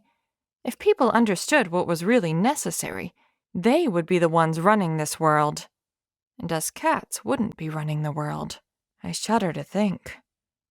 "Do your best, or worst, as it is," I say, as Chief slowly pads out of his pen and makes his way over to Tweedledee's yard. I'm curious to see what Chief does. He walks with a hitch because of his arthritis, and I'm wondering if he has the strength and energy to do what he needs to do. A transfiguration occurs before my eyes. Somehow, Chief channels the energy to become like a puppy, if only for half a minute. He tears around Tweedledee's yard, chewing everything in sight. He knocks everything over that is not fastened to the ground, and he lifts his leg by the back door and pees on it. Anything that is not made out of metal goes through the meat grinder that his jaws are. Chief rushes to the front yard, grabs the people's trash from the curb, and he hauls one of the bags back to the backyard. It leaves a trail of trash. His chest heaves from exertion, and he's nearly at his end. I know, however, he's truly at his end when he squats and plants a giant poop on the back door step. Chief wanders slowly back to his own pen. We leave both gates open, so everybody will know that Chief, a dog, is to blame. Once Chief is back inside his doghouse, I say, "I'm sorry," again. "It's okay," comes the resigned response. "It was fun, for a few seconds." I can't stick around to commiserate with Chief for the punishment he is sure to receive, because I hear the garbage truck approaching. I rush out to my front yard, where my big man person has already placed all of the Christmas trash on the curb. I watch with eagerness as the garbage truck pulls up, and I notice a small chalk mark above the front wheel. It's a mark that has been placed there by the mole. When the truck stops and starts gathering the trash from my curb, I hop up to a small compartment in between the driver's cab and the large trash bin in the back. Just as the mole said, there is an empty can of cat food. In this case, there are several of them. I knock them all onto the street. I watch the garbage truck rumble away, taking away my people's Christmas refuse. I shuttle the empty cans into my garage one at a time, eager to see what's inside. I empty them out, and they all contain the same thing. They are full of flyers, advertising the adoption of cats from animal control. I race over to the rabbit family who lives near my backyard and ask them to spread these flyers throughout the neighborhood. The rabbits are eager to help, and they enlist other animals to help as well. Ever since I saved this rabbit family from Snarl the Coyote, they have been willing to do almost anything I tell them. By the time the animals have dispersed the flyers, the people in my house are starting to wake up. Inside my house, it's oddly quiet without Max. As much as he drives me crazy and bothers me, things do seem a bit empty without him. The younger two children play with their new Christmas toys, but the oldest girl child is not passing up a chance to sleep until at least noon. It's funny how teenagers are apparently like cats in some ways. Imagine if teenagers ruled the world. "Is it time yet, Daddy?" the youngest girl child asks when I see them eating breakfast. "Animal control doesn't open until 8, the big man person says. "I will call then. I promise. Please do not ask again." The youngest girl child instead asks every 5 minutes, and the big man person simply says, "What did I tell you before?" When 8 a.m. arrives, the younger two children gather by the telephone in the kitchen as the big man person calls animal control. "I'm calling about my missing cat," the big man person says. "I'm hoping that you have picked him up." "Okay, well, he has long fur, mostly orange, except he has white feet and a white dot on his back. I would also say that he's not very smart, he's very playful, and he has a very loud and obnoxious meow that almost sounds like he's begging." This big man person is quite astute, in my opinion. After a few seconds, the big man person's eyes enlarge, and the children see it too, because their faces light up in anticipation of what animal control is saying on the other end of the telephone. "You do have him?" the big man person says, just as much of an exclamation as a question. But then, as the big man person listens, his brow furls, and a concerned look spreads across his face. The children mirror his concern. "Somebody called about Max before, and they want him put to sleep?" the big man person asks. He must hear an affirmative response from animal control, and the big man person says, "No, certainly do not put Max to sleep. Who would have called and said such a thing?" I know exactly who would have gotten on the telephone and told animal control to kill an innocent, though foolish, cat. "We'll be there in just a few minutes to pick him up," the big man person says, and then he hangs up the phone. "Come on, let's go get Max." The two younger children cheer in unison, and they go to get in the car, still wearing their pajamas. I hope they get there in time. Just as I see the big man person drive away with the two younger children in his car to rescue Max, I hear a shriek from Tweedledee's backyard. Seconds later, Chief's owner starts yelling at Chief. Apparently, lots of eggnog doesn't prevent him from waking up at 8 in the morning. Chief's owner chastises him harshly for the mess he made. I go outside to Chief's pen, and Chief's owner is red in the face, saying a whole bunch of words that sound very nasty, even though I'm not exactly sure what they mean. He's threatening to do lots of crazy things to Chief for what he did in Tweedledee's yard. Eventually, the tirade dies down, and the man goes back into his house, no doubt to drink some eggnog. Chief looks up at me sadly from down in his pen. I say the only thing that I can. "Thanks." "It's okay," Chief says. "I can barely hear him anyways, because my ears don't work well." I go to Tweedledee's backyard to look at it again, and I am still in awe at the mess that Chief made inside this yard. It looks like a pooping tornado passed through. But then, I hear the very thing that makes it all worth it. Chad's mom yells to Chad, "We are never getting a pet dog if this is what a dog is like." She holds up the flyer advertising the adoption of cats and declares, "We will get a cat." I just hope Chief's owner decides to keep Chief. "That dog is old," Chief's owner says from Tweedledee's backyard. I think it's about time we put him to sleep and put him out of his misery. He's clearly going crazy, acting like this. Chief's owner, recovered from eggnog, has hurried into Tweedledee's backyard in his pajamas to help clean up the mess, embarrassed by the way his dog behaved. I would like to get a smaller dog, the man's wife says as she watches her husband pick up Chief's poop with plastic bags. I always said those big dogs were not worth the trouble. The man grunts, tired of being told, "See, I told you so," by his wife. These statements deepen my regret for asking Chief to make this mess. Chief's actions put his own life in danger. I figured his owners would chastise him, punish him, or withhold doggy treats. It never occurred to me that they might decide he's old and senile, and therefore needs to be put to sleep. I want to tell Chief I'm sorry again, but saying it again won't do any good. What kind of empress am I if I have to force others in my domain to sacrifice themselves? The grinding noise of the garage door opener cuts my musings short. It signals that my people will arrive in their car very soon. I rush to the front yard, and once the car stops in the driveway, the door swings open, and the two younger children triumphantly pull out the cat carrier. Max is indeed inside of it. I rush into the garage ahead of the car, and I run into the house so that I can see Max. I guess I can get up before lunch, the oldest girl child says with a grin, as she makes her way into the family room, apparently awoken by all the commotion. Max! The kids cheer in unison as they release Max. He gleefully stumbles out of the cat carrier. He has a little bit less fur, but he certainly doesn't look like he's lost his mind or been abused or neglected. They told me I called just in time this morning, the big man person says to the big woman person. They were about to load him up in the van to take him to put him to sleep. I can't imagine who or why anybody would call to specifically say that Max had to be put to sleep. I wonder, the big woman person says. At least he's home safe now, but I wonder what Princess thinks of all this. A year ago, I would have been celebrating Max's potential demise, but now I'm excited Max is home. Getting Max back safely is a victory against the Emperor. He must have called animal control and talked with a person's voice to tell them to put Max to sleep. Once all the people are done fawning over Max, I need to ask him everything he knows about animal control.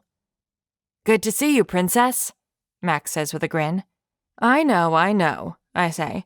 I'm so happy to see you, we could exchange hugs, blah, blah, blah, but you need to tell me anything you can about animal control that can help us against the Emperor. We've got work to do. Okay, well, animal control was actually pretty boring. I was in this wire cage. I was the only animal in my room. There was another room, and I'm not sure what was in there. The animal control workers were very careful with whatever was in there. I have a feeling it was some kind of crazy attack dog, but I don't know. Maybe somebody had a pet tiger they had to take away. I did hear the animal control people talk about me, though. They said somebody called and claimed that I would pee uncontrollably all the time. Don't get me wrong, I do enjoy a good bathroom break, but I can certainly control it. They were talking about how they were going to have to put me in a van, drive me away, and then put me to sleep. I wasn't sure I wanted to go, so I made sure to sleep as much as I could. Max obviously doesn't understand that animal control meant that they were going to kill him, not just help him sleep. That's all? I ask. If you think of anything else, make sure you tell me. It could be crucial for us to defeat the Emperor. It's time for another emergency cat council. Let's go get Tweedledee. Max reluctantly follows me outside. Not another meeting, Tweedledee says with a roll of her eyes. That's all we ever do. Meetings, meetings, meetings. However, we don't have a chance to have an emergency cat council. Chief's owner is still cleaning up Tweedledee's backyard, and Chad half-heartedly helps. As planned, he is less excited about the possibility of getting his own dog. Chad's parents arrive home with a surprise for him. Chad, his mom calls from the house. Come on in. We've got something special to show you. Max, Tweedledee, and I followed Chad to his house. Through the sliding glass door, we watch Chad's parents open an animal carrier. A cat steps out. I recognize the cat. It's Fluffy, the mole's brother. He's the cat I saw the German Shepherd catch as he crossed the wall, Grand Canyon Drive. Now that the mole's brother is safe, the mole can defect to my territory without fear of the Emperor harming Fluffy.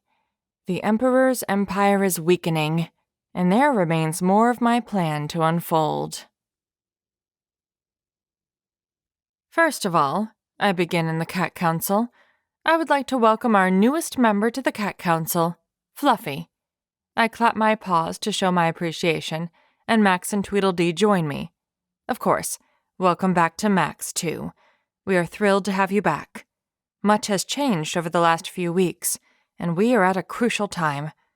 This is a crucial time for the whole animal kingdom, people everywhere, and for all of history. We are on a precipice, looking into a dark abyss. If we are not victorious, we, and the rest of the world, will sink into that abyss.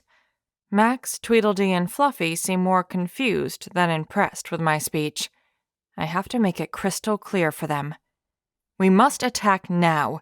Now is the time that we make a full-on frontal assault. The Emperor is temporarily living in Chief's owner's house. We will dethrone him. We will cut the head off the snake, and the rest of the snake will die. Fluffy crouches down and covers his eyes with his paws and says, "No! He'll know we're coming somehow.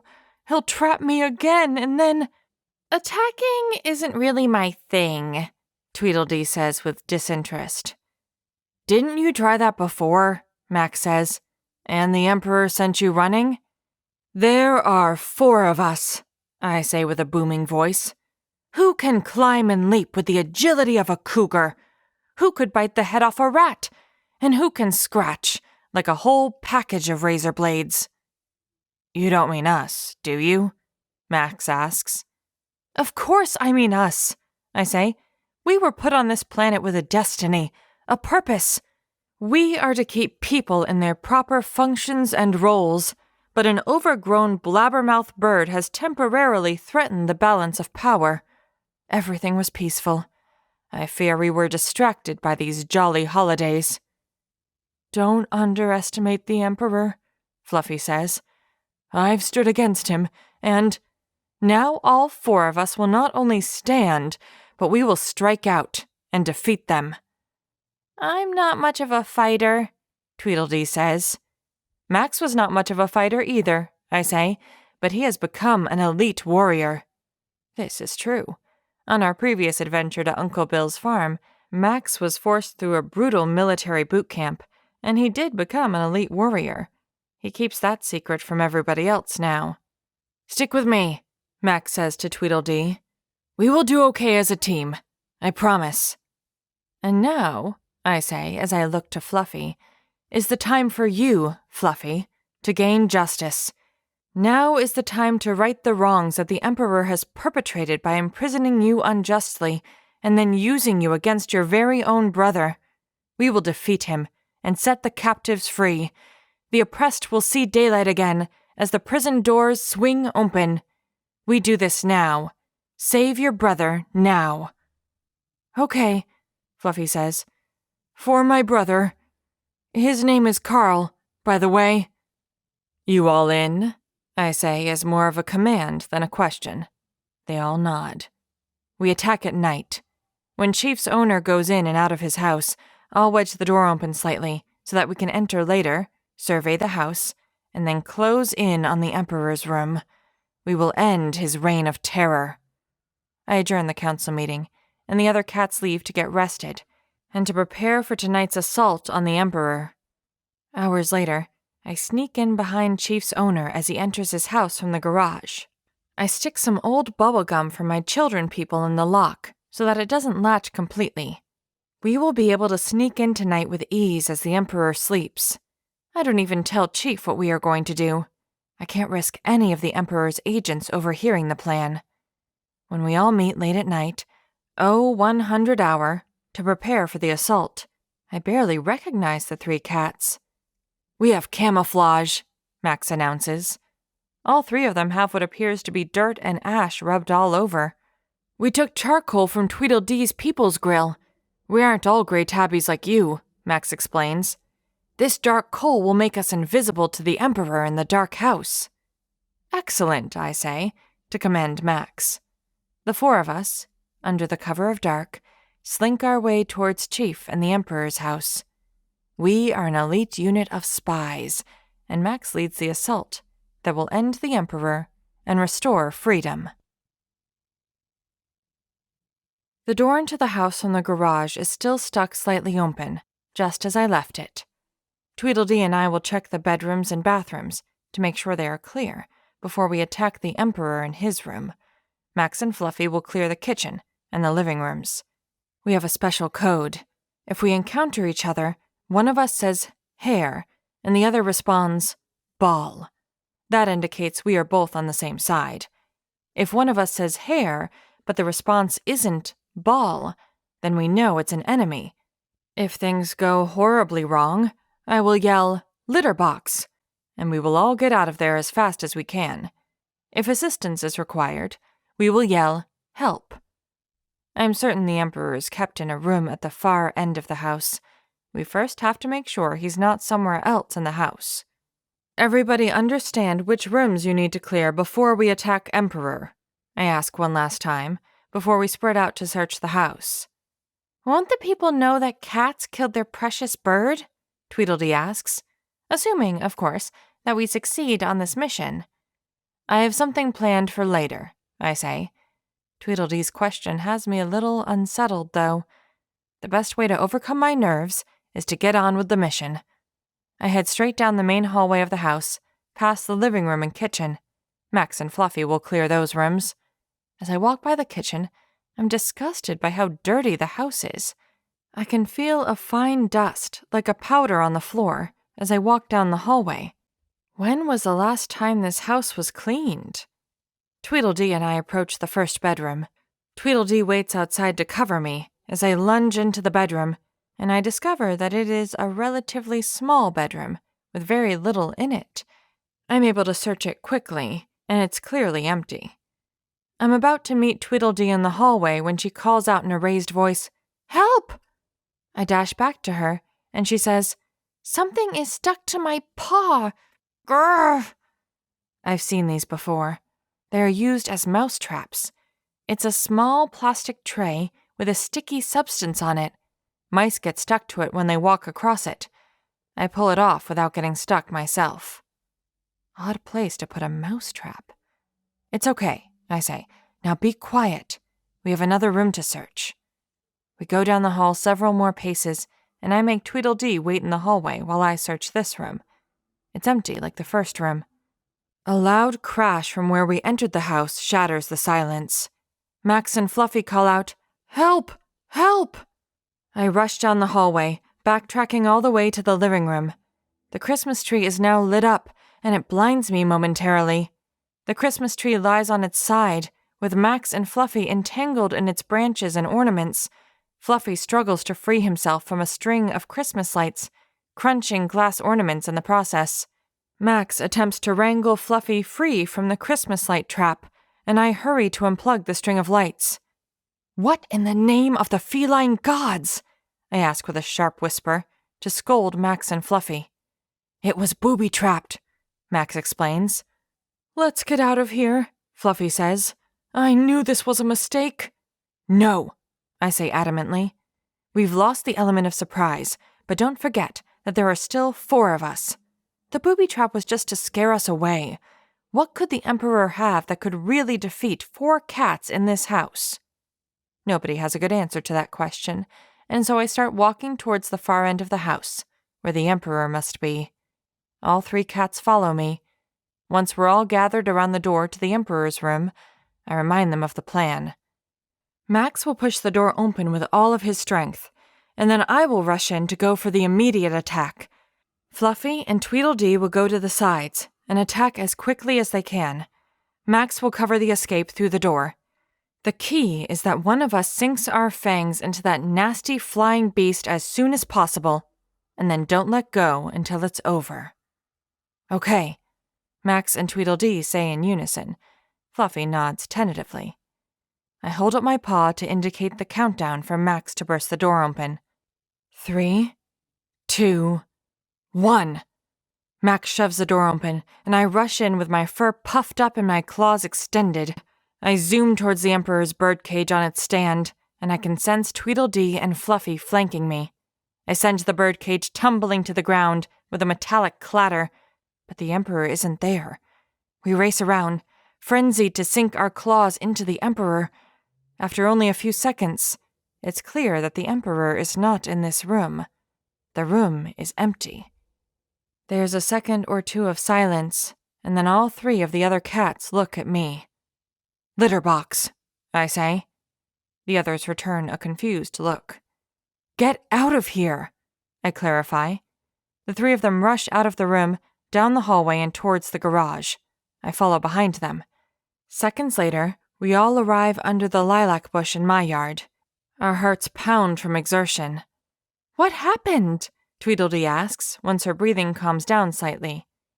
"The Emperor wasn't anywhere in that house," I say.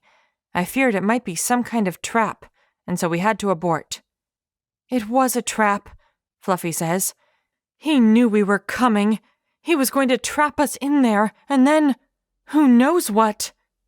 "If the Emperor isn't in that house," I say, "that means he's up to no good elsewhere. That's what has me worried now." "The Emperor wants to know if his home is invaded while he's away," Max says. "If the knocked-over Christmas tree doesn't tell him, and his toppled-over cage doesn't tell him, then the disturbed sticky traps from mice will tell him. If that doesn't tell him, then Princess's paw prints in the flour on the kitchen floor will tell him." I look down at my paws, and a white powder covers them. Flour. My tracks were left behind at the scene of the aborted attack. The Emperor, wherever he is, will know of my failure. 9.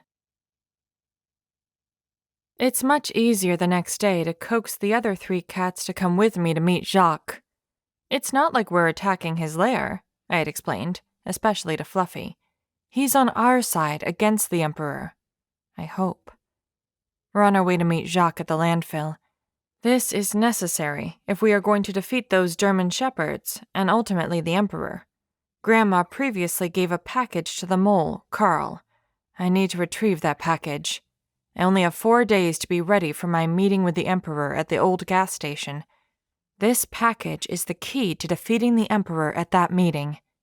What worries me most as we travel to meet Jacques at the landfill is what the Emperor could have been up to last night. Where was he? "We should have reached the landfill by now, shouldn't we?" Fluffy asks. "The Emperor still has agents out here to lead us astray or to capture us." "We just need to correct course," Max says. The boot camp that Max went through at Uncle Bill's farm is showing some benefit, despite how horrible it was at the time. Max says, "The sun was obscured for a bit, but look, it's over there.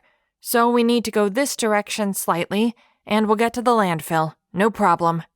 "Exactly," I say, and I head off in that direction, with the other 3 following. Max's directions were spot on. When we arrive at the landfill, I follow the mole's instructions from his message in the truck's cargo bay. We wind our way amongst piles of trash to one of the processing areas. We enter what at first feels like a giant room, but the room doesn't have a ceiling. It's not a building. Instead, it's made of blocks of compressed garbage and metal that have been stacked like bricks to form this enclosure. There are several gaps in it, and the stacks don't rise uniformly. We are in what feels like an arena. A perfect place for an ambush. A cat awaits us at the far end of the arena. The cat is younger and smaller than I expected. Brown spots accent his dusty black fur. He's a bit mangy, but perhaps that's what a feline freedom fighter looks like. "Welcome," he says from the far side of the enclosure. "I am Jacques. And I am Princess, Empress of the domain of Rover Boulevard, slayer of the wicked Coyote Snarl, and conqueror over the megalomaniac Patches. We need to discuss payment," Jacques says, disregarding my credentials. My 3 companions sit down behind me. "Our friend on the other side was supposed to pay you, remember?" I say. I've had to change the payment terms, Jacques says.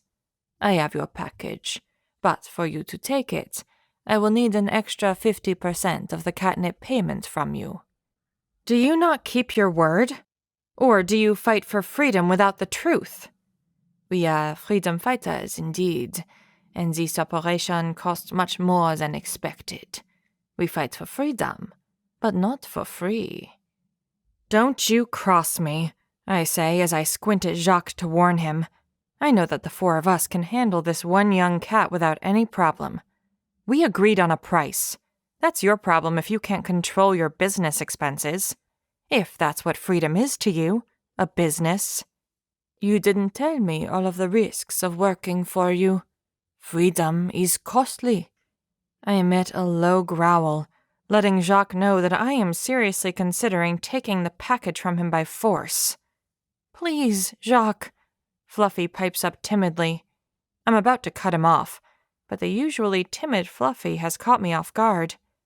We can't pay now, but after this, I promise to spend the rest of my life, if need be, to pay you back. I suffered much under the Emperor while trapped in his domain. His domain is really a large prison. I'm free now, thanks to Princess, but there are still many suffering, and that package is needed to bring my very own brother, Carl, to freedom. He also has been risking his life to defeat the Emperor in the name of freedom. I promise, I will repay you. Just as I begin to think to myself that Fluffy's speech isn't too bad, a larger cat swoops down on a rope from above, and a dozen ragtag cats pop up around us in the arena. More peek out from the mishmash of garbage that surrounds us. The larger cat lands gracefully once he releases himself from the rope, and he stands in front of Jacques. An eye patch conceals one eye, but his other eye gazes deeply into mine. We are now surrounded by cats. Max, Tweedledee, and Fluffy bunch in towards me. My claws extend slowly, but I know I can't win this fight. The cat wearing the eye patch has light gray fur, and he blinks his one blue eye as he steps towards me. He gives a bow. Bonjour, he says. I am, in truth, Jacques. Why? Who? I apologize, he continues. But precautions were necessary to test you. I am pleased to say that, thanks to your companion here, you have passed the test.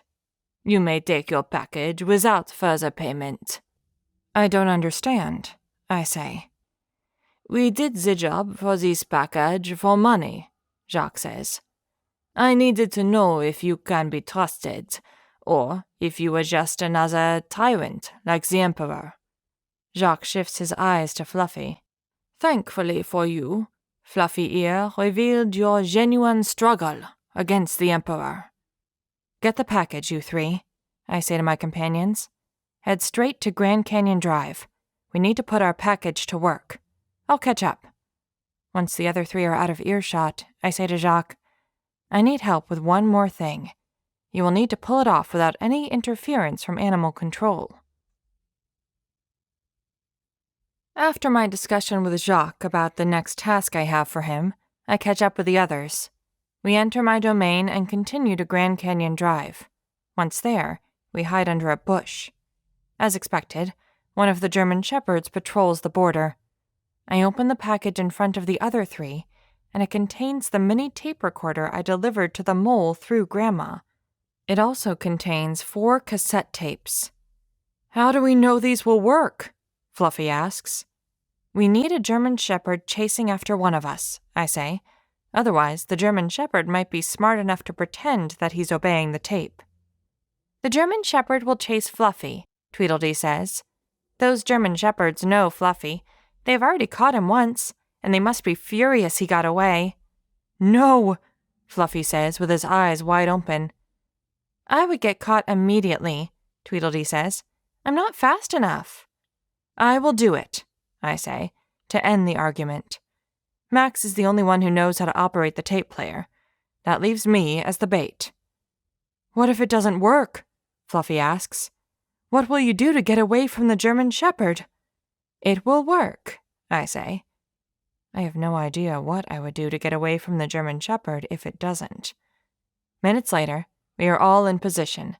The other 3 hide under a bush facing the wall. The guard studiously gazes across the wall in our direction, but he has not spotted us. The plan is that I will go off to our left a bit, and then I will begin to race across Grand Canyon Drive. Once the guard dog detects me, I will make a sharp right and race down Grand Canyon Drive. Max will start playing the tape. If it works, then the Emperor will have lost control of the German Shepherd, and he will be under our control. If it doesn't work, then I will try to make it up a tree. Before I head off to the left flank of Max's position, Max realizes something. I put the tape labeled Otto in the tape player, Max says, but we don't know if that is Otto. If that German Shepherd is one of the other 3, it won't have the voice on the tape. Otto typically guards the wall, Fluffy says. Once I'm in position, I look at Max to make eye contact. He gives me a slight nod, and I see his paw ready to turn the tape player on. I look forward, and I sprint out of the bush, directly towards the wall, Grand Canyon Drive. My darting is so bold, the German Shepherd freezes as I rush directly at him. He releases a sharp bark and runs at me with his ears folded back. As planned, I turn 90 degrees to my right, and I run along Grand Canyon Drive. As I pass Max, I hear him say, "No volume!" with a mix of fear and frustration. I can feel the German Shepherd's hot breath on my hind legs after a few more paces, and the barks are closer with each stride. What is taking so long? I think to myself. The German Shepherd will soon have me. Just as I'm afraid the German Shepherd will pounce on me, a man's voice from the tape player calls out, as if over a loudspeaker. "Otto, go to your pen and stay there, and only do what the cats or I tell you to do. Never obey a bird." As soon as the tape calls out, "Otto," the German Shepherd halts. I turn around and watch the German Shepherd trot away, with his tail between his legs. Us 4 cats give a cheer. Fluffy even cries from happiness. I can't believe it actually worked. Well, yes, I can. It was my plan, after all. The mole had recorded the German Shepherd's owner's voices, and he mixed the words on the tapes, so that we would have a recording of them commanding the German Shepherds to do what we want. Once we get all of the German Shepherds to listen to the recordings, then the Emperor will be without his henchmen. All who are in the Emperor's domain will be free. This Grand Canyon Drive, the wall against freedom, is beginning to crumble. "Sorry, I had forgotten to turn the volume up," Max says. "It worked out in the end," I say. "Now, let's go get those other 3 German Shepherds." Max, Tweedledee, Fluffy, and I make our way eagerly towards the Emperor's old house. This is the quickest way to discover the other German Shepherds, so that we can cast our spell over them with the tape player. We encounter the first German Shepherd sooner than I expected. This German Shepherd probably came when it heard Otto's sharp bark when he chased me at the wall. He is also surprised from seeing us. The sight of 4 cats boldly strolling around the Emperor's territory must be a shock. His surprise quickly turns to indignation, and he pins his ears to the back of his head as he darts directly at us. But before we can hear his gnashing teeth as he rushes at us, Max plays the tape. I don't hear what the tape says, because I'm so mesmerized by the effect it has on the German Shepherd. The dog had been previously in full attack mode, but he transforms instantaneously, as if hypnotized, into a totally different creature. He trots away in the opposite direction, with his tail between his legs. This is too easy. 2 German Shepherds down, and 2 more to go, I say. After that, the Emperor will be without any of his henchmen. We continue on towards the Emperor's old house, but we never encounter either of the remaining 2 German Shepherds. I decide it's best for us to head towards the grocery store and the other shops in the vicinity. But we don't find any German Shepherds over there either. We rest outside the pizza delivery place, as several teenagers sit around inside and pretend to work. "Can we find my brother and get him out of here now?" Fluffy pleads. "Not until all 4 German Shepherds are neutralized," I say. We have to be certain that all 4 henchmen are no longer a threat." "I guess you're right," Fluffy concedes. "Those first 2 German Shepherds were easy, but I'm worried we'll never get Herman. He's sly." We decide to walk around the neighborhood a little bit more. We soon learn why the 3rd German Shepherd was hard to find. We discover him digging into the burrow of some small animal, perhaps a bunny, groundhog, or even a mole. Dirt flies from between his hind legs as he digs after his terrified prey. To my delight, the tape player has the same effect on him as it did the other German Shepherds.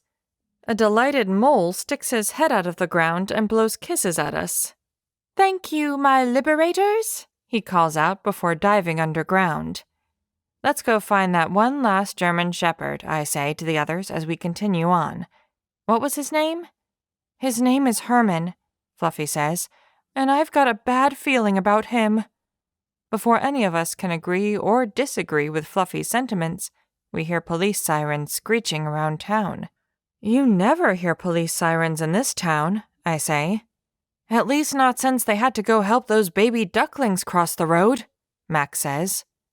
My instincts tell me I should go home. "We've had a good day," I say. "Let's all head home, get some rest, and we'll worry about Herman later." The other 3 shrug in acquiescence, and we trot towards home. Not too much later, we arrive at the Wall, Grand Canyon Drive, and we are officially out of the Emperor's new territory. We still have not encountered the last German Shepherd, Herman, and I notice that the sirens have not continued in this direction. They've turned to go somewhere else. At least I know the sirens weren't going to my territory. But I still have a bad feeling, and so we continue home. It's not that much later when I discover why I had a bad feeling. The growling and barking of a German Shepherd, it must be Herman, grows louder as I approach my home. Herman is in my domain. He must have special orders from the Emperor himself. Herman terrorizes my domain. He has already killed some of my subjects. The skunk who aided me earlier lies limp at the edge of the yard. I don't doubt that Herman targeted the skunk first, knowing that the skunk was the only viable weapon against him. There is at least 1 dead baby rabbit as well. The woodpile that has been stacked up for my whole life against the back fence in my backyard has been knocked over, as if he ran up and down it like a treadmill, sending the logs flying. Herman's most bold statement is his poop and pee under my lilac bush, the very place the Cat Council meets. 1 baby rabbit apparently wasn't enough, because he's digging for more rabbits, sending grass and dirt flying everywhere. Where is animal control? Why aren't they doing anything? I'm in shock as I take this scene in, but Max acts quickly to get the final cassette tape ready to play. It seems like an eternity, but Max eventually presses the play button, and I hear the click of the tape engaging. What I hear is not what I want to hear. It is a low man's voice, and it starts, "Herman," and then it stops. The man's voice sounded like slow motion, and it never got past saying the dog's name. "The batteries died," Max says, with a tinge of panic. "I can get new batteries," Tweedledee says. "Chad got a whole bunch for Christmas." Tweedledee and Fluffy rush to their house, and I continue to watch Herman destroy my domain. Foaming saliva flies from his mouth as he chews anything in his path. Tweedledee and Fluffy come back minutes later, but it feels like an eternity has passed. No people come out of the houses to confront Herman, but I see the big woman person inside on the telephone. Herman is quite the spectacle, and people are afraid of him. Max puts in new batteries, and he presses the play button again. What comes out is the opposite of what I heard before. It's a high-pitched squiggle sound. And then it stops. "What was that?" I ask. "The batteries die already?" "They were brand new," Tweedledee and Fluffy answer.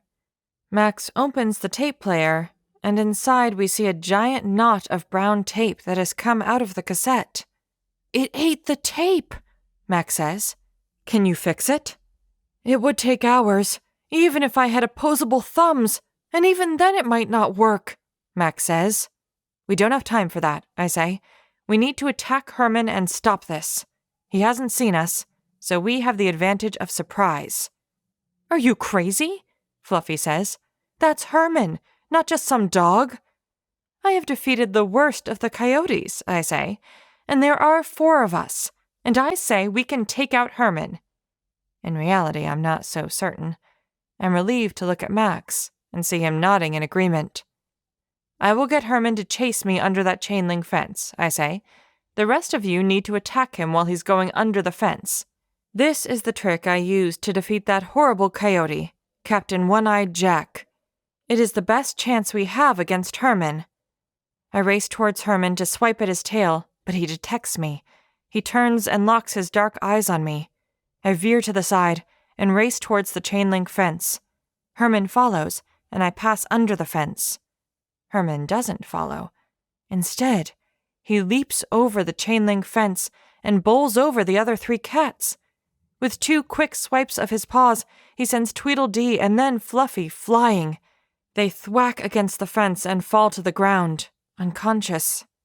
Herman focuses all his attention on Max. Max gets in a few good strikes, but Herman launches him against the fence. Herman barrels towards me, baring his teeth. I back up and dash from side to side, swiping tentatively. Herman is merely toying with me. I give one sharp yowl, try to leap onto his back, but I miss. I attempt to disengage, but not before Herman catches me in his jaws, shakes me, and then tosses me. Herman backs me into a corner, and I know that I have no chance against him. "Meow," Max cries out, releasing his signature pathetic meow for help. For once, I don't mind it. Why isn't animal control doing anything? Where are they? Herman is clearly causing damage and injury.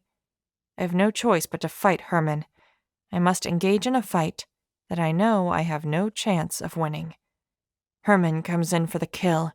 He sees that I'm already injured.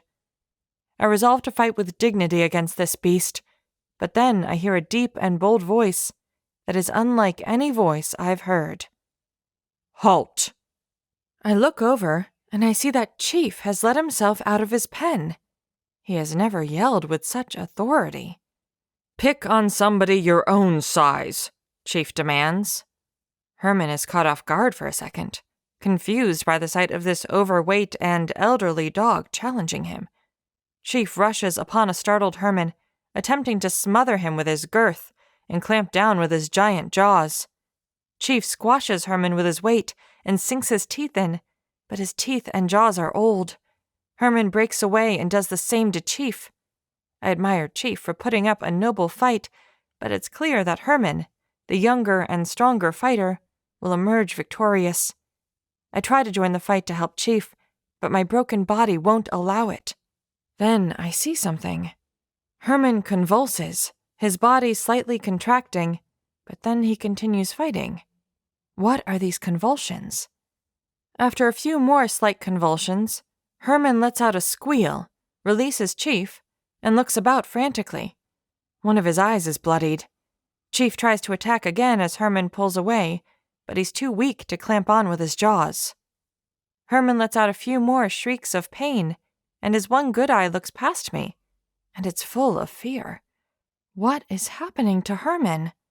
I turn my head to see what Herman is looking at, and I see the middle boy child pumping his BB gun, aiming, and then silently firing again. Herman whimpers, and then he limps away. The middle boy child continues to fire BBs into him with his BB gun. Herman escapes from the yard and staggers down the road towards the wall, but he collapses in the middle of Rover Boulevard. 10. I go in and out of consciousness. I don't know if I'm like this for minutes, hours, or days. I only vaguely sense that my people gently pick me up and put me in a car. I am willingly going to the veterinarian. I remember the cold steel table, the bright lights, but when I wake up, my body is stiff and achy. Laying in my favorite sunbeam, I must be daydreaming. Have I died and gone to heaven? I look over, and Max lies nearby, bandaged up. Obviously, I'm not in heaven. I try to stretch and move, but I can't move fluidly. She's awake, the oldest girl child says excitedly. She comes over with the other children, and they are eager to feed me encouragement. If the middle boy child had not saved my life by shooting Herman repeatedly with his BB gun, I would not be tolerating all of their attention right now. It seems that Max has been awake for a while, because they are not paying much attention to him. The children not only give me encouragement, but they also give me news. You'll be fine in a day or so, the oldest girl child says. It hurts now, but you'll be walking around fine tomorrow. It looks worse than it really is. In a day or so? How long has it been? I can't miss my New Year's Eve meeting with the Emperor at the old gas station. If Chief hadn't gotten into the fight, the middle boy child says, then it would have been much worse. The children continue talking, but the doorbell rings, and I strain my ears to hear who is at the door. Yes, the big man person says. He strongly dislikes it when strangers ring the doorbell and come to talk. I'm from Animal Control, a man says. You're a little late, the big man person says, raising his voice. I'm here to apologize and explain, the Animal Control man responds. We were transporting a dangerous dog who had to be put to sleep to another facility. Our vehicle got into an accident. We crashed. We are okay now, but we couldn't respond to any calls. It's only now that we got the vehicle repaired, and we've been released from the hospital. We've heard all these messages about an emergency involving some crazy German shepherd. I don't see you guys my whole life, the big man person says, but the one time that I do need you, you're unavailable because you've gotten into a car accident. What are the odds of that? Like I said, the Animal Control man says, I'm just here to apologize. Well, apology accepted. That's just the way the cookie crumbles sometimes. I know now what the Emperor was doing when he was absent the other night, when we tried to attack him. He was out hatching an evil scheme, which included doing something that would crash the animal control vehicle, so that it could not respond to Herman attacking my territory. Were we able to foil his plot by shooting Herman with the BB gun? Or is there more to his plan? It's too much for me to ponder right now, and so I lay my head down to rest. Later that day, my people send me outside so that I can go to the bathroom. Tweedledee and Fluffy come to visit. They were knocked out of the fight early on, but they were not hurt badly. The first thing I say to the other cats in the cat council is, once I'm better tomorrow, we're going to go over and get Fluffy's brother, Carl. What about that New Year's Eve meeting in just 3 days with the Emperor at the old gas station? Max asks. Without the German shepherds, I respond, we have all the power. We are in control now. I'll demand that the Emperor releases his new territory. I can probably take it for myself. In addition to that, he will have to give us oversight in his older territory. Without his German shepherds, he doesn't have any power. I'm going to go with Tweedledee and get my brother, Carl, right now and bring him home, Fluffy says, obviously uninterested in what I had to say about the upcoming New Year's Eve meeting with the Emperor. I've forgotten that this has been Fluffy's main concern all along, his brother. Usually timid, I see a defiance in Fluffy that I've never seen before, and I want to reward it. Very well, I say. You and Tweedledee can go get your brother and bring him back over here. Max and I have to go back inside and continue our recovery, but our people put us in the garage at night. Tweedledee and Fluffy return from the Emperor's territory and come to talk to us in the garage. The defiant look has left Fluffy, and fear has crept back into his eyes. Something is wrong. I sense it as soon as they come into the garage. We searched everywhere, Fluffy says, but we can't find my brother, Carl. The Emperor has done something with him. Tweedledee tries to comfort Fluffy as best she can, but I think Fluffy is right. Maybe we don't have all the power for the negotiation on New Year's Eve with the Emperor. The next day, I go to Chief's pen to talk to him. He's not there. Maybe Chief didn't pull through. But if that were the case, certainly the others would have told me. Then I see Chief inside his owner's house. Like usual, he's laying and resting, but I can see his owners poking and prodding him to gauge his health. Chief sleeps a lot, but he'll respond when he's poked and prodded like that. I can't hear what his owners are saying, but I sense that it's not good. His man owner is shrugging his shoulders and holding his palms out as he is saying something to the woman. I think he is saying, I don't know, while she shakes her head slightly. I've got a bad feeling that Chief's final battle with Herman has convinced his owners that he's gotten too old, and they need to send him away, never to be brought back again. They will put Chief to sleep. I knead my claws in anger as I consider the fact that the Emperor, who is ultimately responsible for Chief's injuries, still temporarily lives under the same roof, while his owners are away on vacation. We have another emergency cat council meeting that day. Even Tweedledee accepts that it is essential, given the circumstances. Max, Fluffy, and I will meet the Emperor on New Year's Eve at the old gas station, I announced to the others. There, we will put our demands to the Emperor. The Emperor will give up his new territory and leave my territory alone. He will be able to keep his old territory, as long as it is inspected regularly by Jacques, to ensure that he has not found a way to oppress others.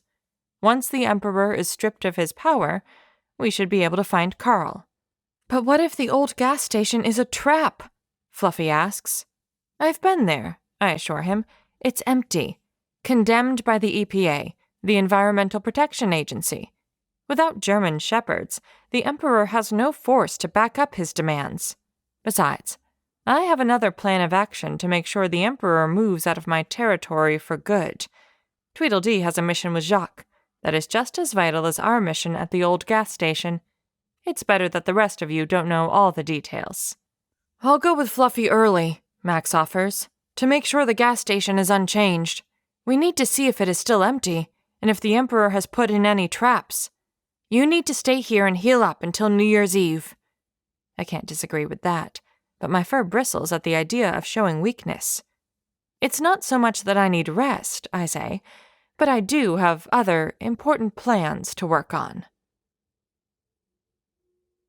The gas station was empty, as expected, Max reports the next day. But there was something else abnormal. Animals were leaving the Emperor's territory as quickly as they could, Fluffy says. Most of them were merely following the crowd, and nobody we asked could give a real reason why they were leaving. They were frightened, though.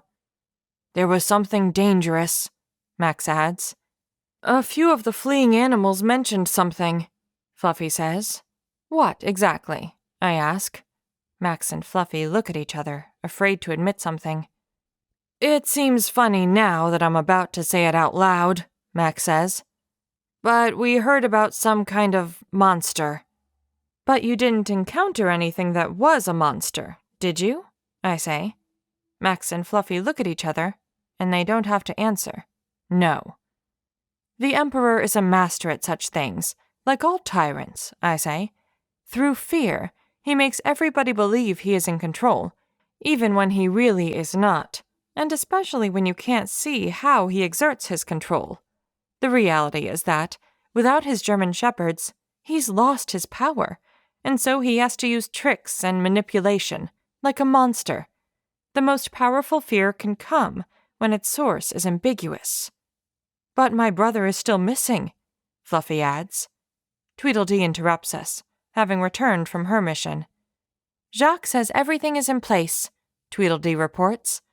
But he did say he lost a cat. He's not sure why. I'm sure that happens from time to time in his line of work, I say. It could be the monster, Fluffy says, as his eyes widen.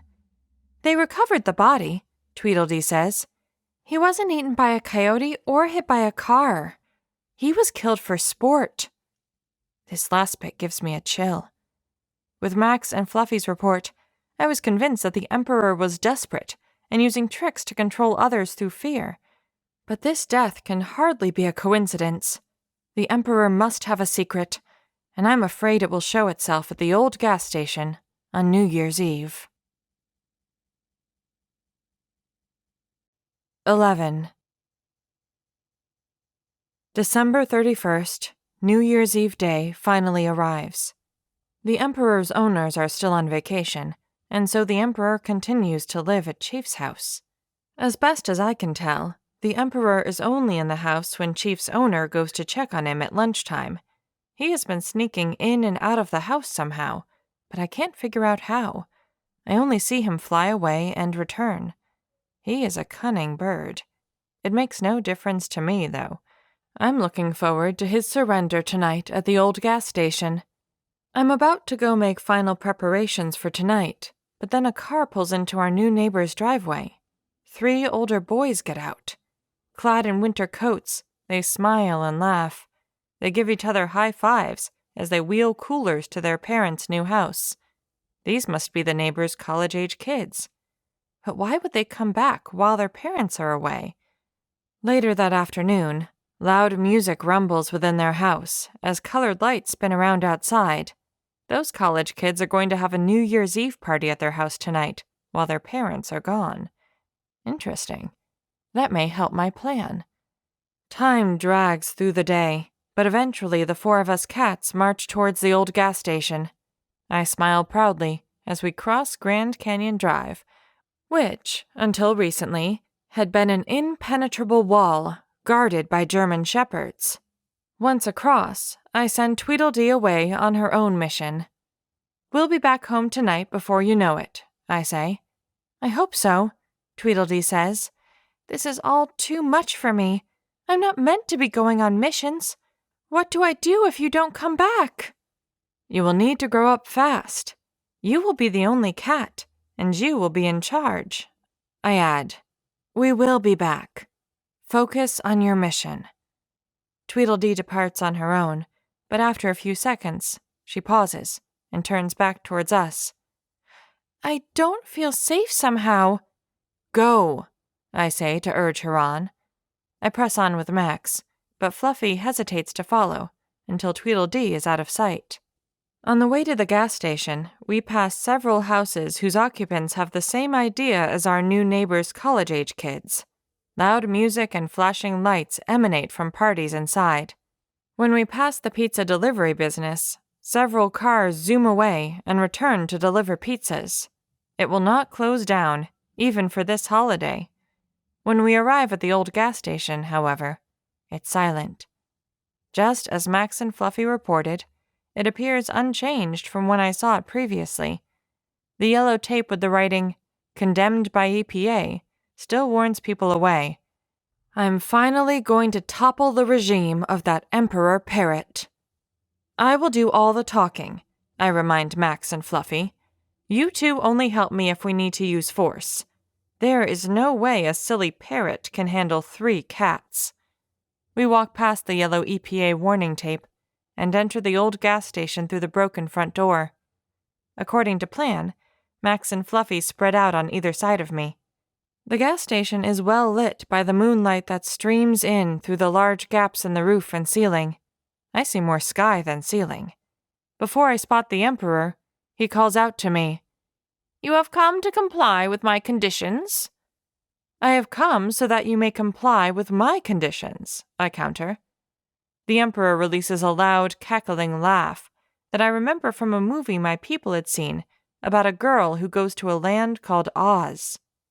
"We've defeated your mighty German shepherds," I say, looking about to find the parrot. "There are 3 of us who can force you to comply, if need be. You will forfeit your new territories, but you may keep your old territories with regular inspections by a party of my choosing." "Ha!" the Emperor responds. "You and your owners will be moving out of my territories soon, whether you like it or not." I can't wait until that part of my plan comes to fruition. "But I have something," the Emperor says, "or somebody, that you want." One of the doors in the gas station opens. The open door reveals the mole, Fluffy's brother, Carl. He shivers. His fur is matted down, and his ridiculous Christmas sweater is dirty and torn. "Brother," Fluffy gasps. "What will you bargain for this traitor?" the Emperor says. "I will let you live," I say. I, of course, knew that the Emperor had probably captured the mole and would use him as a bargaining chip. "In return for your life, you give us Fluffy's brother. Your German shepherds can't save you now. I know you crashed the animal control truck so that animal control would be unable to catch Herman at my house, but even that didn't stop me." "Oh," the Emperor says, "I forgot to mention one thing, didn't I? How could I forget this one thing?" I'm sure the Emperor is bluffing, but then he somehow opens a door next to the mole. The open door reveals a stocky dog the size of a German shepherd. He has short, reddish-brown fur with black splotches. His fierce appearance matches his ugliness. His one brown eye is fixated on me, and his other red eye doesn't look quite straight. As he snaps his jaws, I see a gap where one of his fangs should be. His ears are trimmed, and so is his tail. This dog is not meant for shepherding sheep. This dog is meant for fighting. "Sit!" Emperor calls out. The dog gnashes his teeth, but obeys the Emperor and sits. Both Max and Fluffy sit as well. "This is my super soldier. He has never had a person as an owner, and so he only obeys my voice. Animal control had captured him, and they were on their way to put him to sleep. I feared that I would lose my precious super soldier. But then I was able to crash the animal control truck and rescue my super soldier. I saved my super soldier from death row." "Herman was really sent to prevent me from meddling in your plans with the animal control truck," I say, as I realize the truth, "and not so that animal control couldn't stop Herman."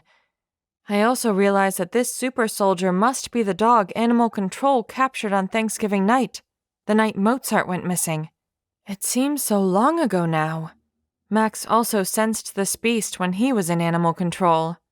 "Exactly," the Emperor says. "Now, super soldier, attack them." It's the last thing I hear before the super soldier barrels towards me. I ready myself to dodge as the super soldier dog pounces, but a blinding white light illuminates the inside of the old gas station like a bolt of lightning. The bright light startles everybody, and it allows me to evade the super soldier. I look to the sky through the gaping holes in the roof, and I see fireworks exploding in the sky to celebrate the arrival of the new year. A fraction of a second later, the loud booms from the fireworks rattle my bones. Us cats climb to the top of a high shelf, out of the super soldier's reach. The Emperor flies about the rafters of the decaying gas station, squawking to taunt us. The super soldier leaps at us as we huddle together on top of the empty store shelf. The mole huddles in the doorway in fear. The super soldier is perfectly obedient to the Emperor. He attacks us, but ignores the mole. The super soldier's jaws snap just millimeters below us, and we barely fit on top of the shelf. The Emperor circles about us in the air, and he sends forth his mockery.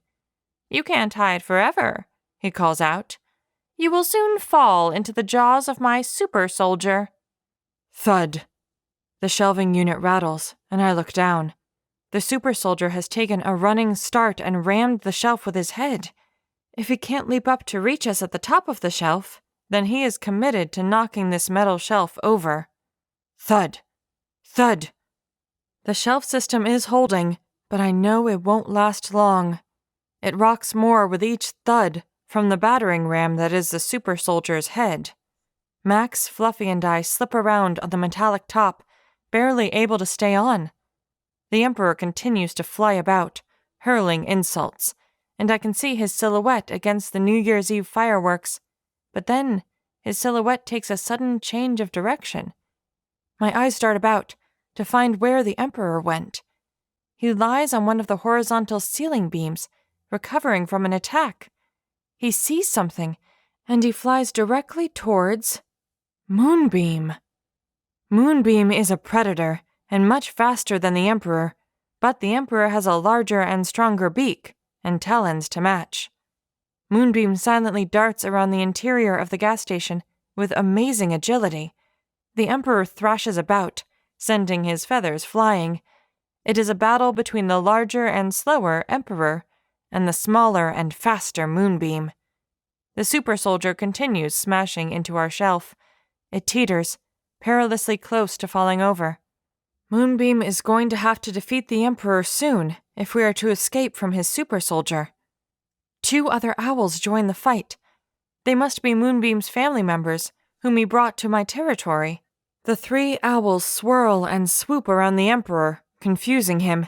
Seconds later, the owls grab onto the Emperor with their talons and drive him into the ground. The 3 owls pin the Emperor to the ground, and Moonbeam yells at the Emperor, "Command your super soldier to stop!" "Never!" the Emperor rasps. Moonbeam digs his talons in deeper to force the Emperor to call off his super soldier. "Gah! Okay, I promise to call him off," the Emperor says in desperation. The 3 owls loosen their grip, and the Emperor composes himself before he calls out, "Super soldier!" The super soldier turns his head to the Emperor and pauses his assault on the shelf.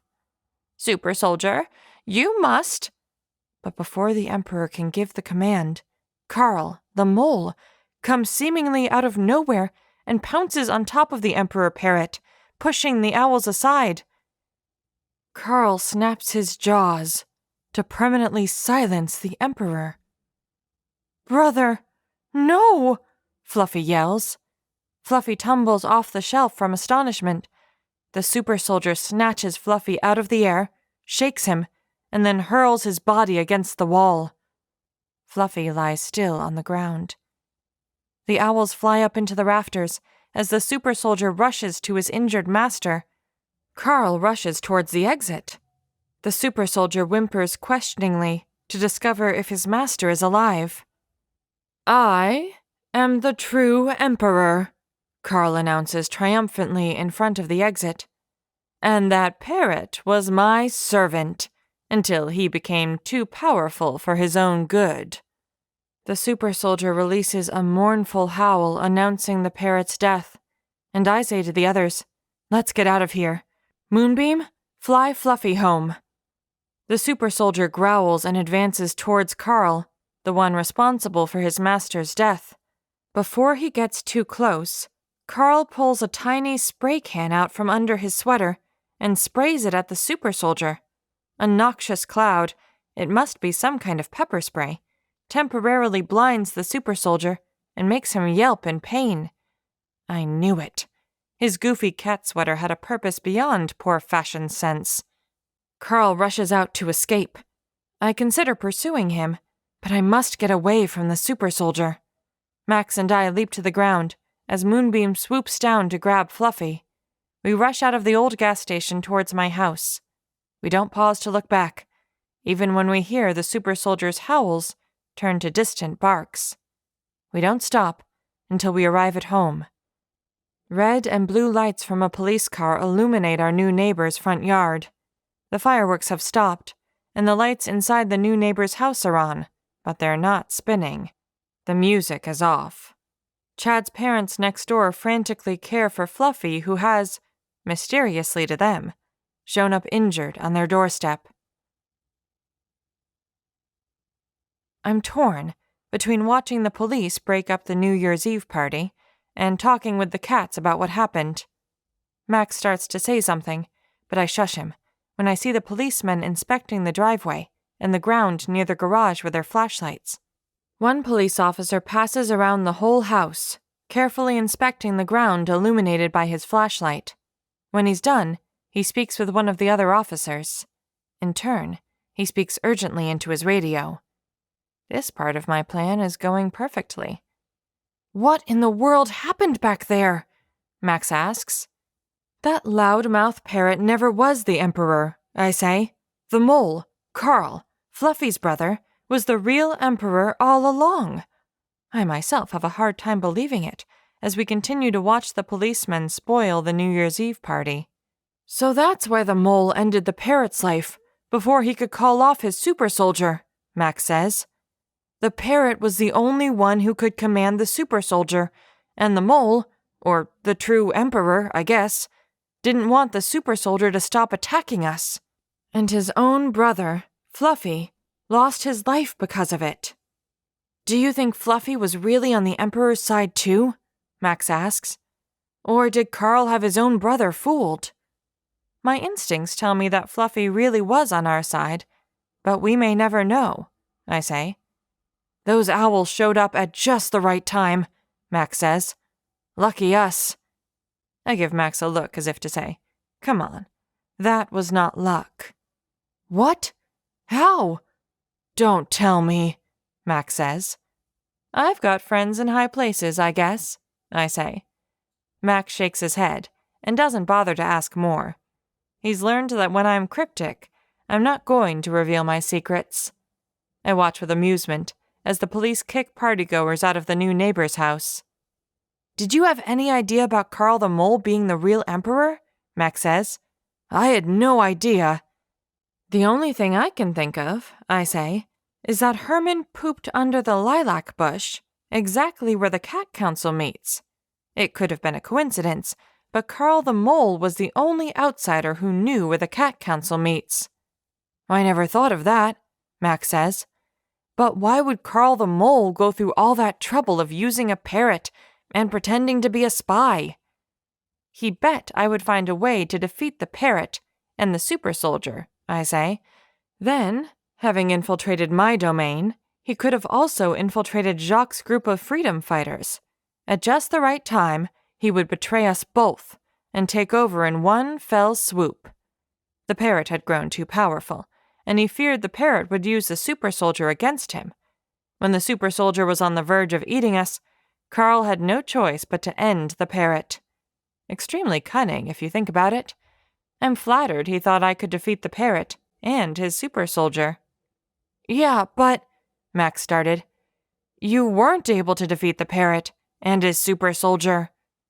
My plan hasn't yet completely unfolded, I say, with a nod towards the police inspecting the neighbor's yard. Another thing, Max says, is that we thought the parrot was the emperor because of how old the emperor is. The parrot blinded Grandma, who is really old. I suspect the emperor is simply a title, I explain, passed from the master tyrant to his apprentice. The parrot served the previous cat who held the title of emperor. In truth, the emperor is far more ancient than even that parrot. Look over there, Max says. Here comes Tweedledee, back from her mission with Jacques. I'm glad to see Tweedledee briskly trotting towards us.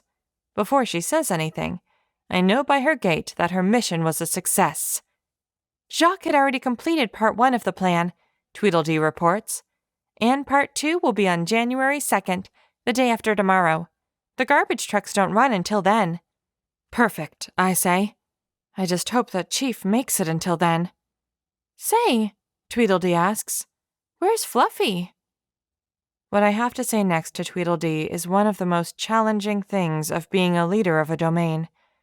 I go on to explain to Tweedledee how, in addition to her brother leaving her, she may have now lost her newest friend, Fluffy. 12. As exhausted as I am the next day, New Year's Day, I have a hard time sleeping. I'm looking for something to happen. I don't know exactly what I'm looking for, but I will know it when I see it. Now that the parrot is dead, this part of my plan is not essential, but I didn't know the parrot would be gone at this point. As an empress, few things are more fulfilling than watching your plans unfold just as you had hoped, and that is exactly what happens on this morning. Mostly. At about 9 a.m., a van pulls up to our new neighbor's house.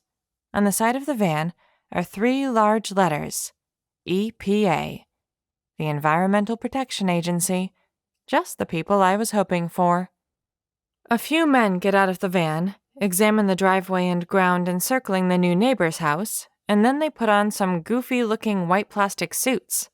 Then, they collect dirt samples from around the house.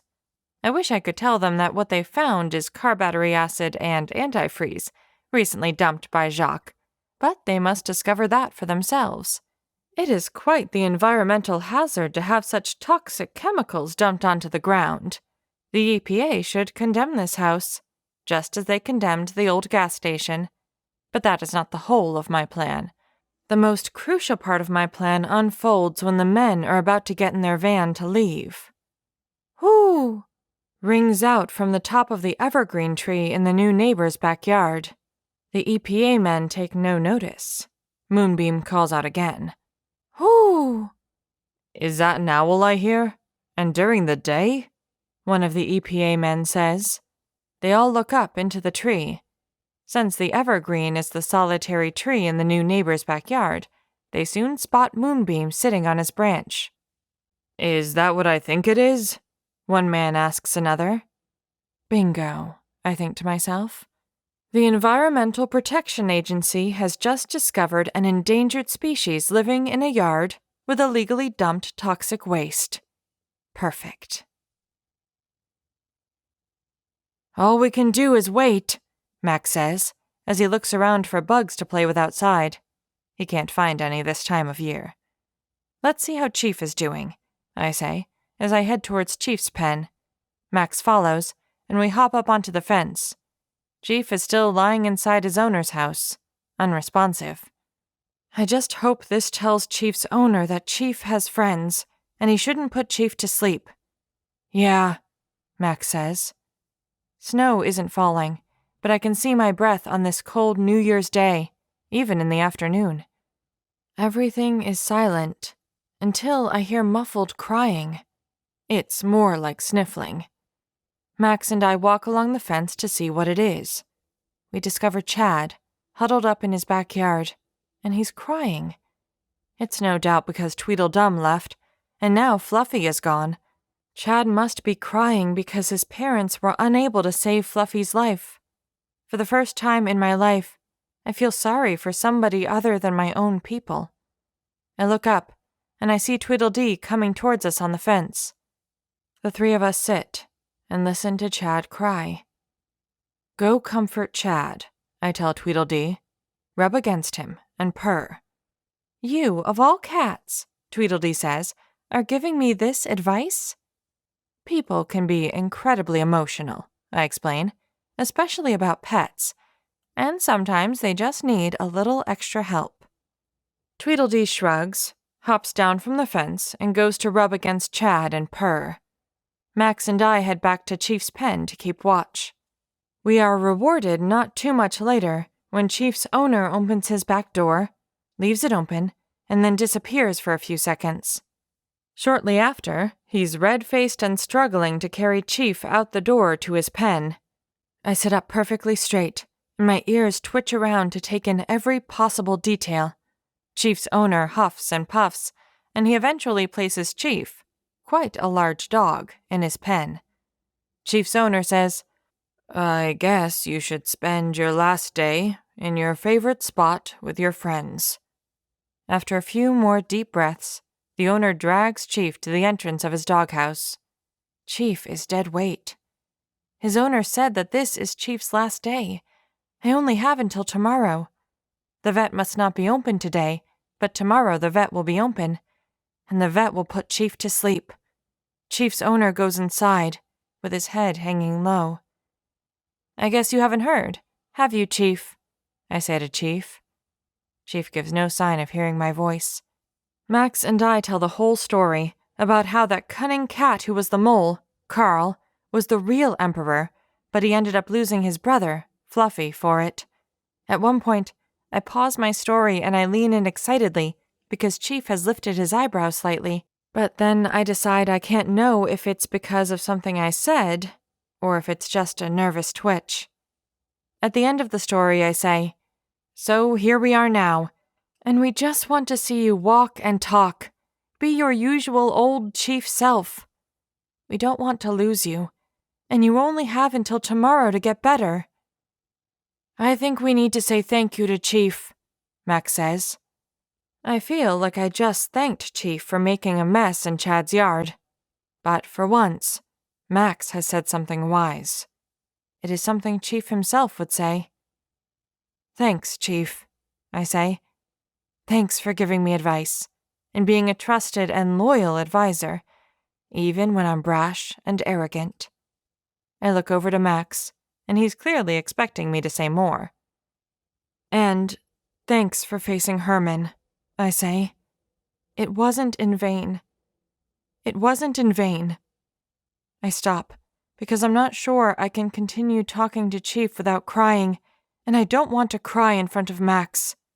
I look over and see tears dripping down Max's face. I'm afraid I'll be next, but I'm saved by the slamming of a large van door. I rush over to the new neighbor's house, and Max follows behind me. The van door slamming was from an EPA vehicle. If I didn't know that Chief's end was imminent, I would be chuckling as I watched the EPA men. They hang a border of yellow tape around the house. Then they put up signs declaring the house condemned. No people are allowed to live there. Another EPA man comes out of the van with a very large camera, and he zooms in on Moonbeam. I hear the camera click multiple times as he takes photographs of Moonbeam and his family. Chad's mom comes out of their house to talk to the EPA men, who are condemning their neighbor's house. "This land will hereby be protected by the Environmental Protection Agency," one of the men says to Chad's mom. "The owners of this house illegally dumped hazardous material, but they also did it in an ecosystem supporting an endangered owl." The man points up to the top of the large evergreen tree in the backyard. "A rare owl and his family live up there. The people who live here will have to move out, and the EPA will have to make sure that this ecosystem is completely stable so that those owls can flourish." I listen as they continue talking. I smile, because the EPA will not allow coyotes or anything else to disturb my ecosystem, my domain. I got the brilliant idea from my first visit to the old gas station, also condemned by the EPA.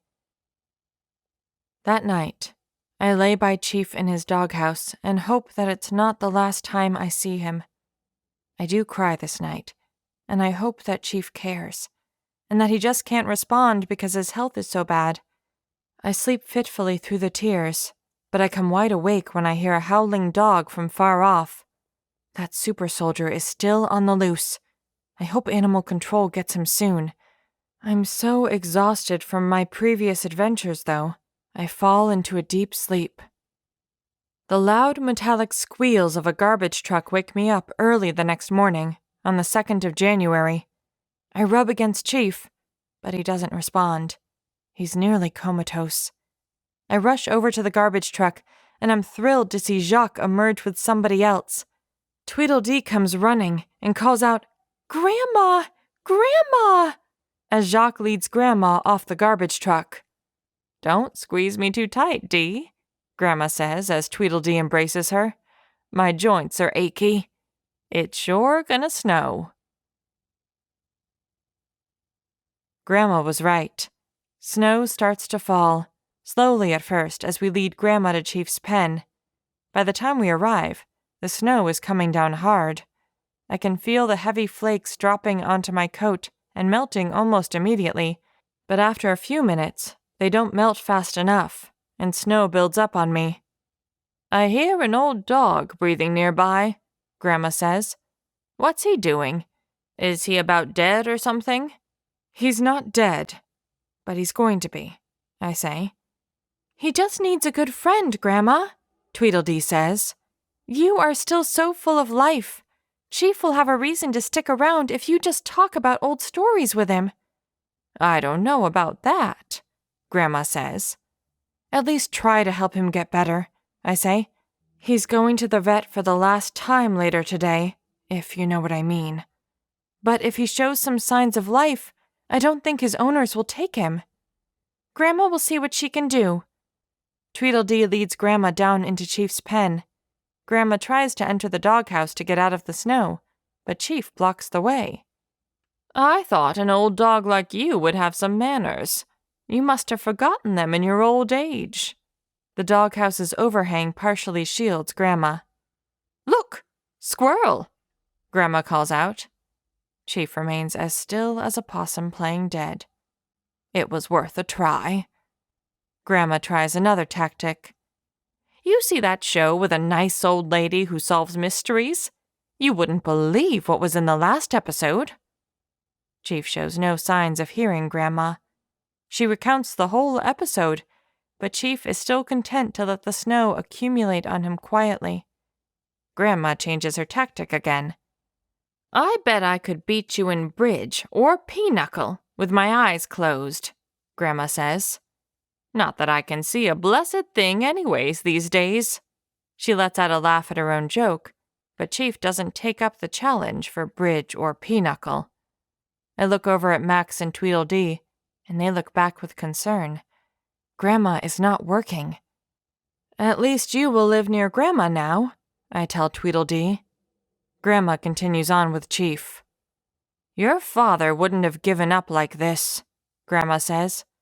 I heard you risked your life, fighting off a German shepherd. There was obviously something worth fighting for. Why not stick around and enjoy it? I don't believe what I see at first, and so I don't say anything. But I think I see the snow fall off as Chief raises one of his eyebrows. My father? Chief says. I do believe it now. Chief shakes snow off his head, and he looks at Grandma. Before Grandma can answer, though, we all yell out, Chief! We all tumble down into Chief's pen, rush over to him, and give him hugs. We thought we were going to lose you, I say. Everybody nods in agreement. I don't remember anything, Chief says. I only remember staring down that mean German shepherd, Herman. After that, I don't know. Out of the fog, I just heard somebody mention my father. I never knew him. I want to know about my father before I have to leave this world. You are just like your father, Grandma says. Your father tried to save me when the Emperor and his dogs were attacking me years ago. Just like you stepped in to save Princess. You succeeded. Unfortunately, your father failed. I can't believe that Chief's father is the dog who tried to save Grandma from that parrot years ago. We are excited that Chief is going to live, confident that his owners won't take him to the vet now that he is awake from his coma. Grandma goes on to tell Chief more about his father, and later that afternoon, there's another snowball fight between the neighborhood kids. Chief and Grandma take it all in from his pen like spectators. Chief's owner and his wife can't believe their dog's recovery. I don't know how, but it looks like Chief's getting better, his owner says. And we somehow got a new cat out of it. We have to keep her, his wife says. I think she saved Chief's life. Looks like Chief and that old cat are fixing to be best of friends. I remember what Grandma said the first time I met her. Our history is what makes us who we are today and gives our lives meaning. We can't afford to forget our past, or we die, figuratively and literally. Chief was brought back to life by discovering his own history. A few days later, the heavy snow is melted. The kids go back to school this morning. The holidays are finally over, and my domain and I survived. Not a bad holiday season, really, all things considered. I survived a maniacal spy plot involving brainwashed German shepherds and a tyrannical parrot. I'm sad for Fluffy, even though I never really knew him that well. But I'm thankful for Grandma and Chief.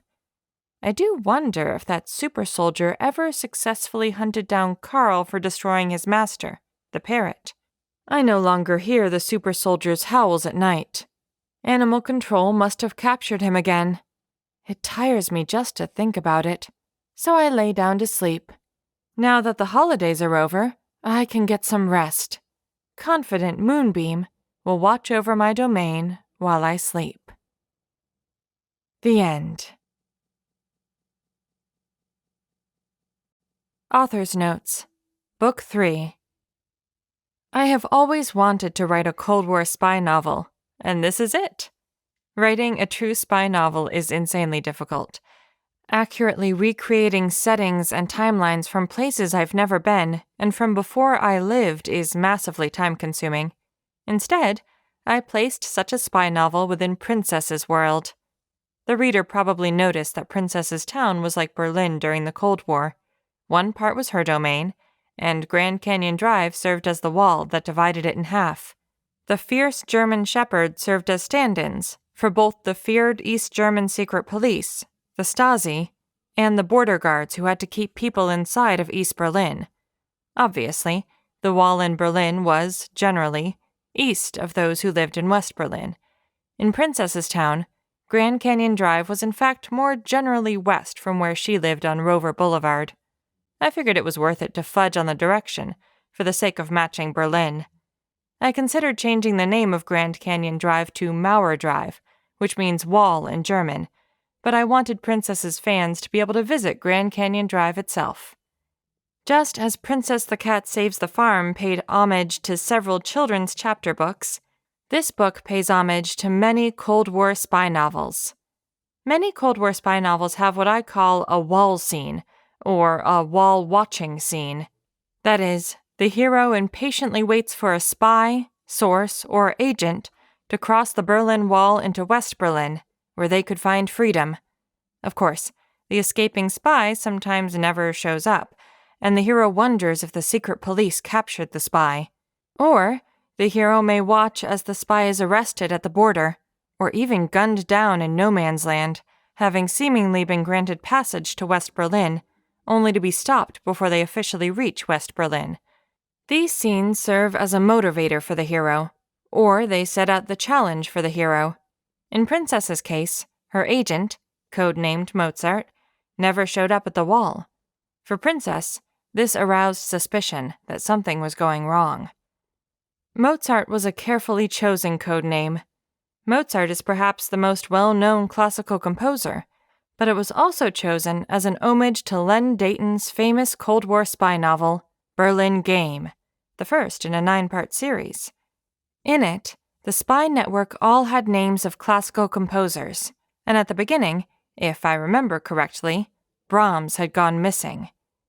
The reader will also note that communist police states like East Germany were oppressive, but so are radical states that are right-leaning, such as the fascism that ruled in Germany before the Cold War.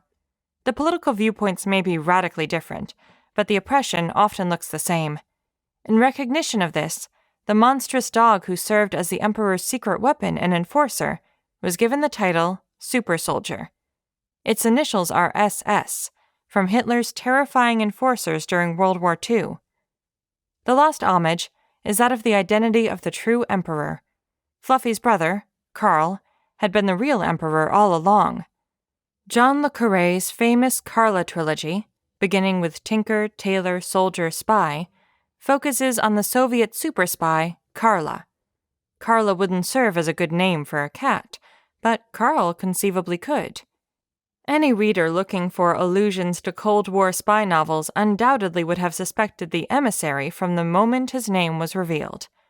Another notable change in this third Princess the Cat book is that a person's name is finally revealed.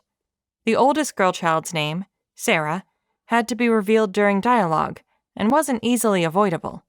Of course, for Princess, humans are minor actors who don't really deserve to be named in her adventures.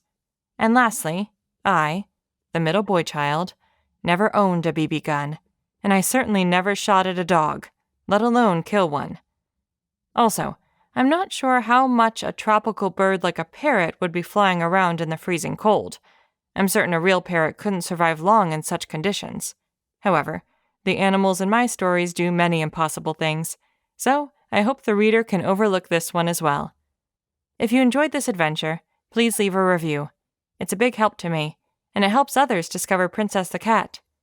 Lastly, if you haven't already, join the Flannel and Flashlight newsletter, and you will definitely get something worthwhile, but I can't promise what this is when you will be reading this. It will probably be a short story or something like that. Awesome. John Heaton, June 2017. This has been Princess the Cat Defeats the Emperor, written by John Heaton, narrated by Lindsey Dorcus. Copyright 2017 by John Heaton. Production copyright 2018 by John Heaton.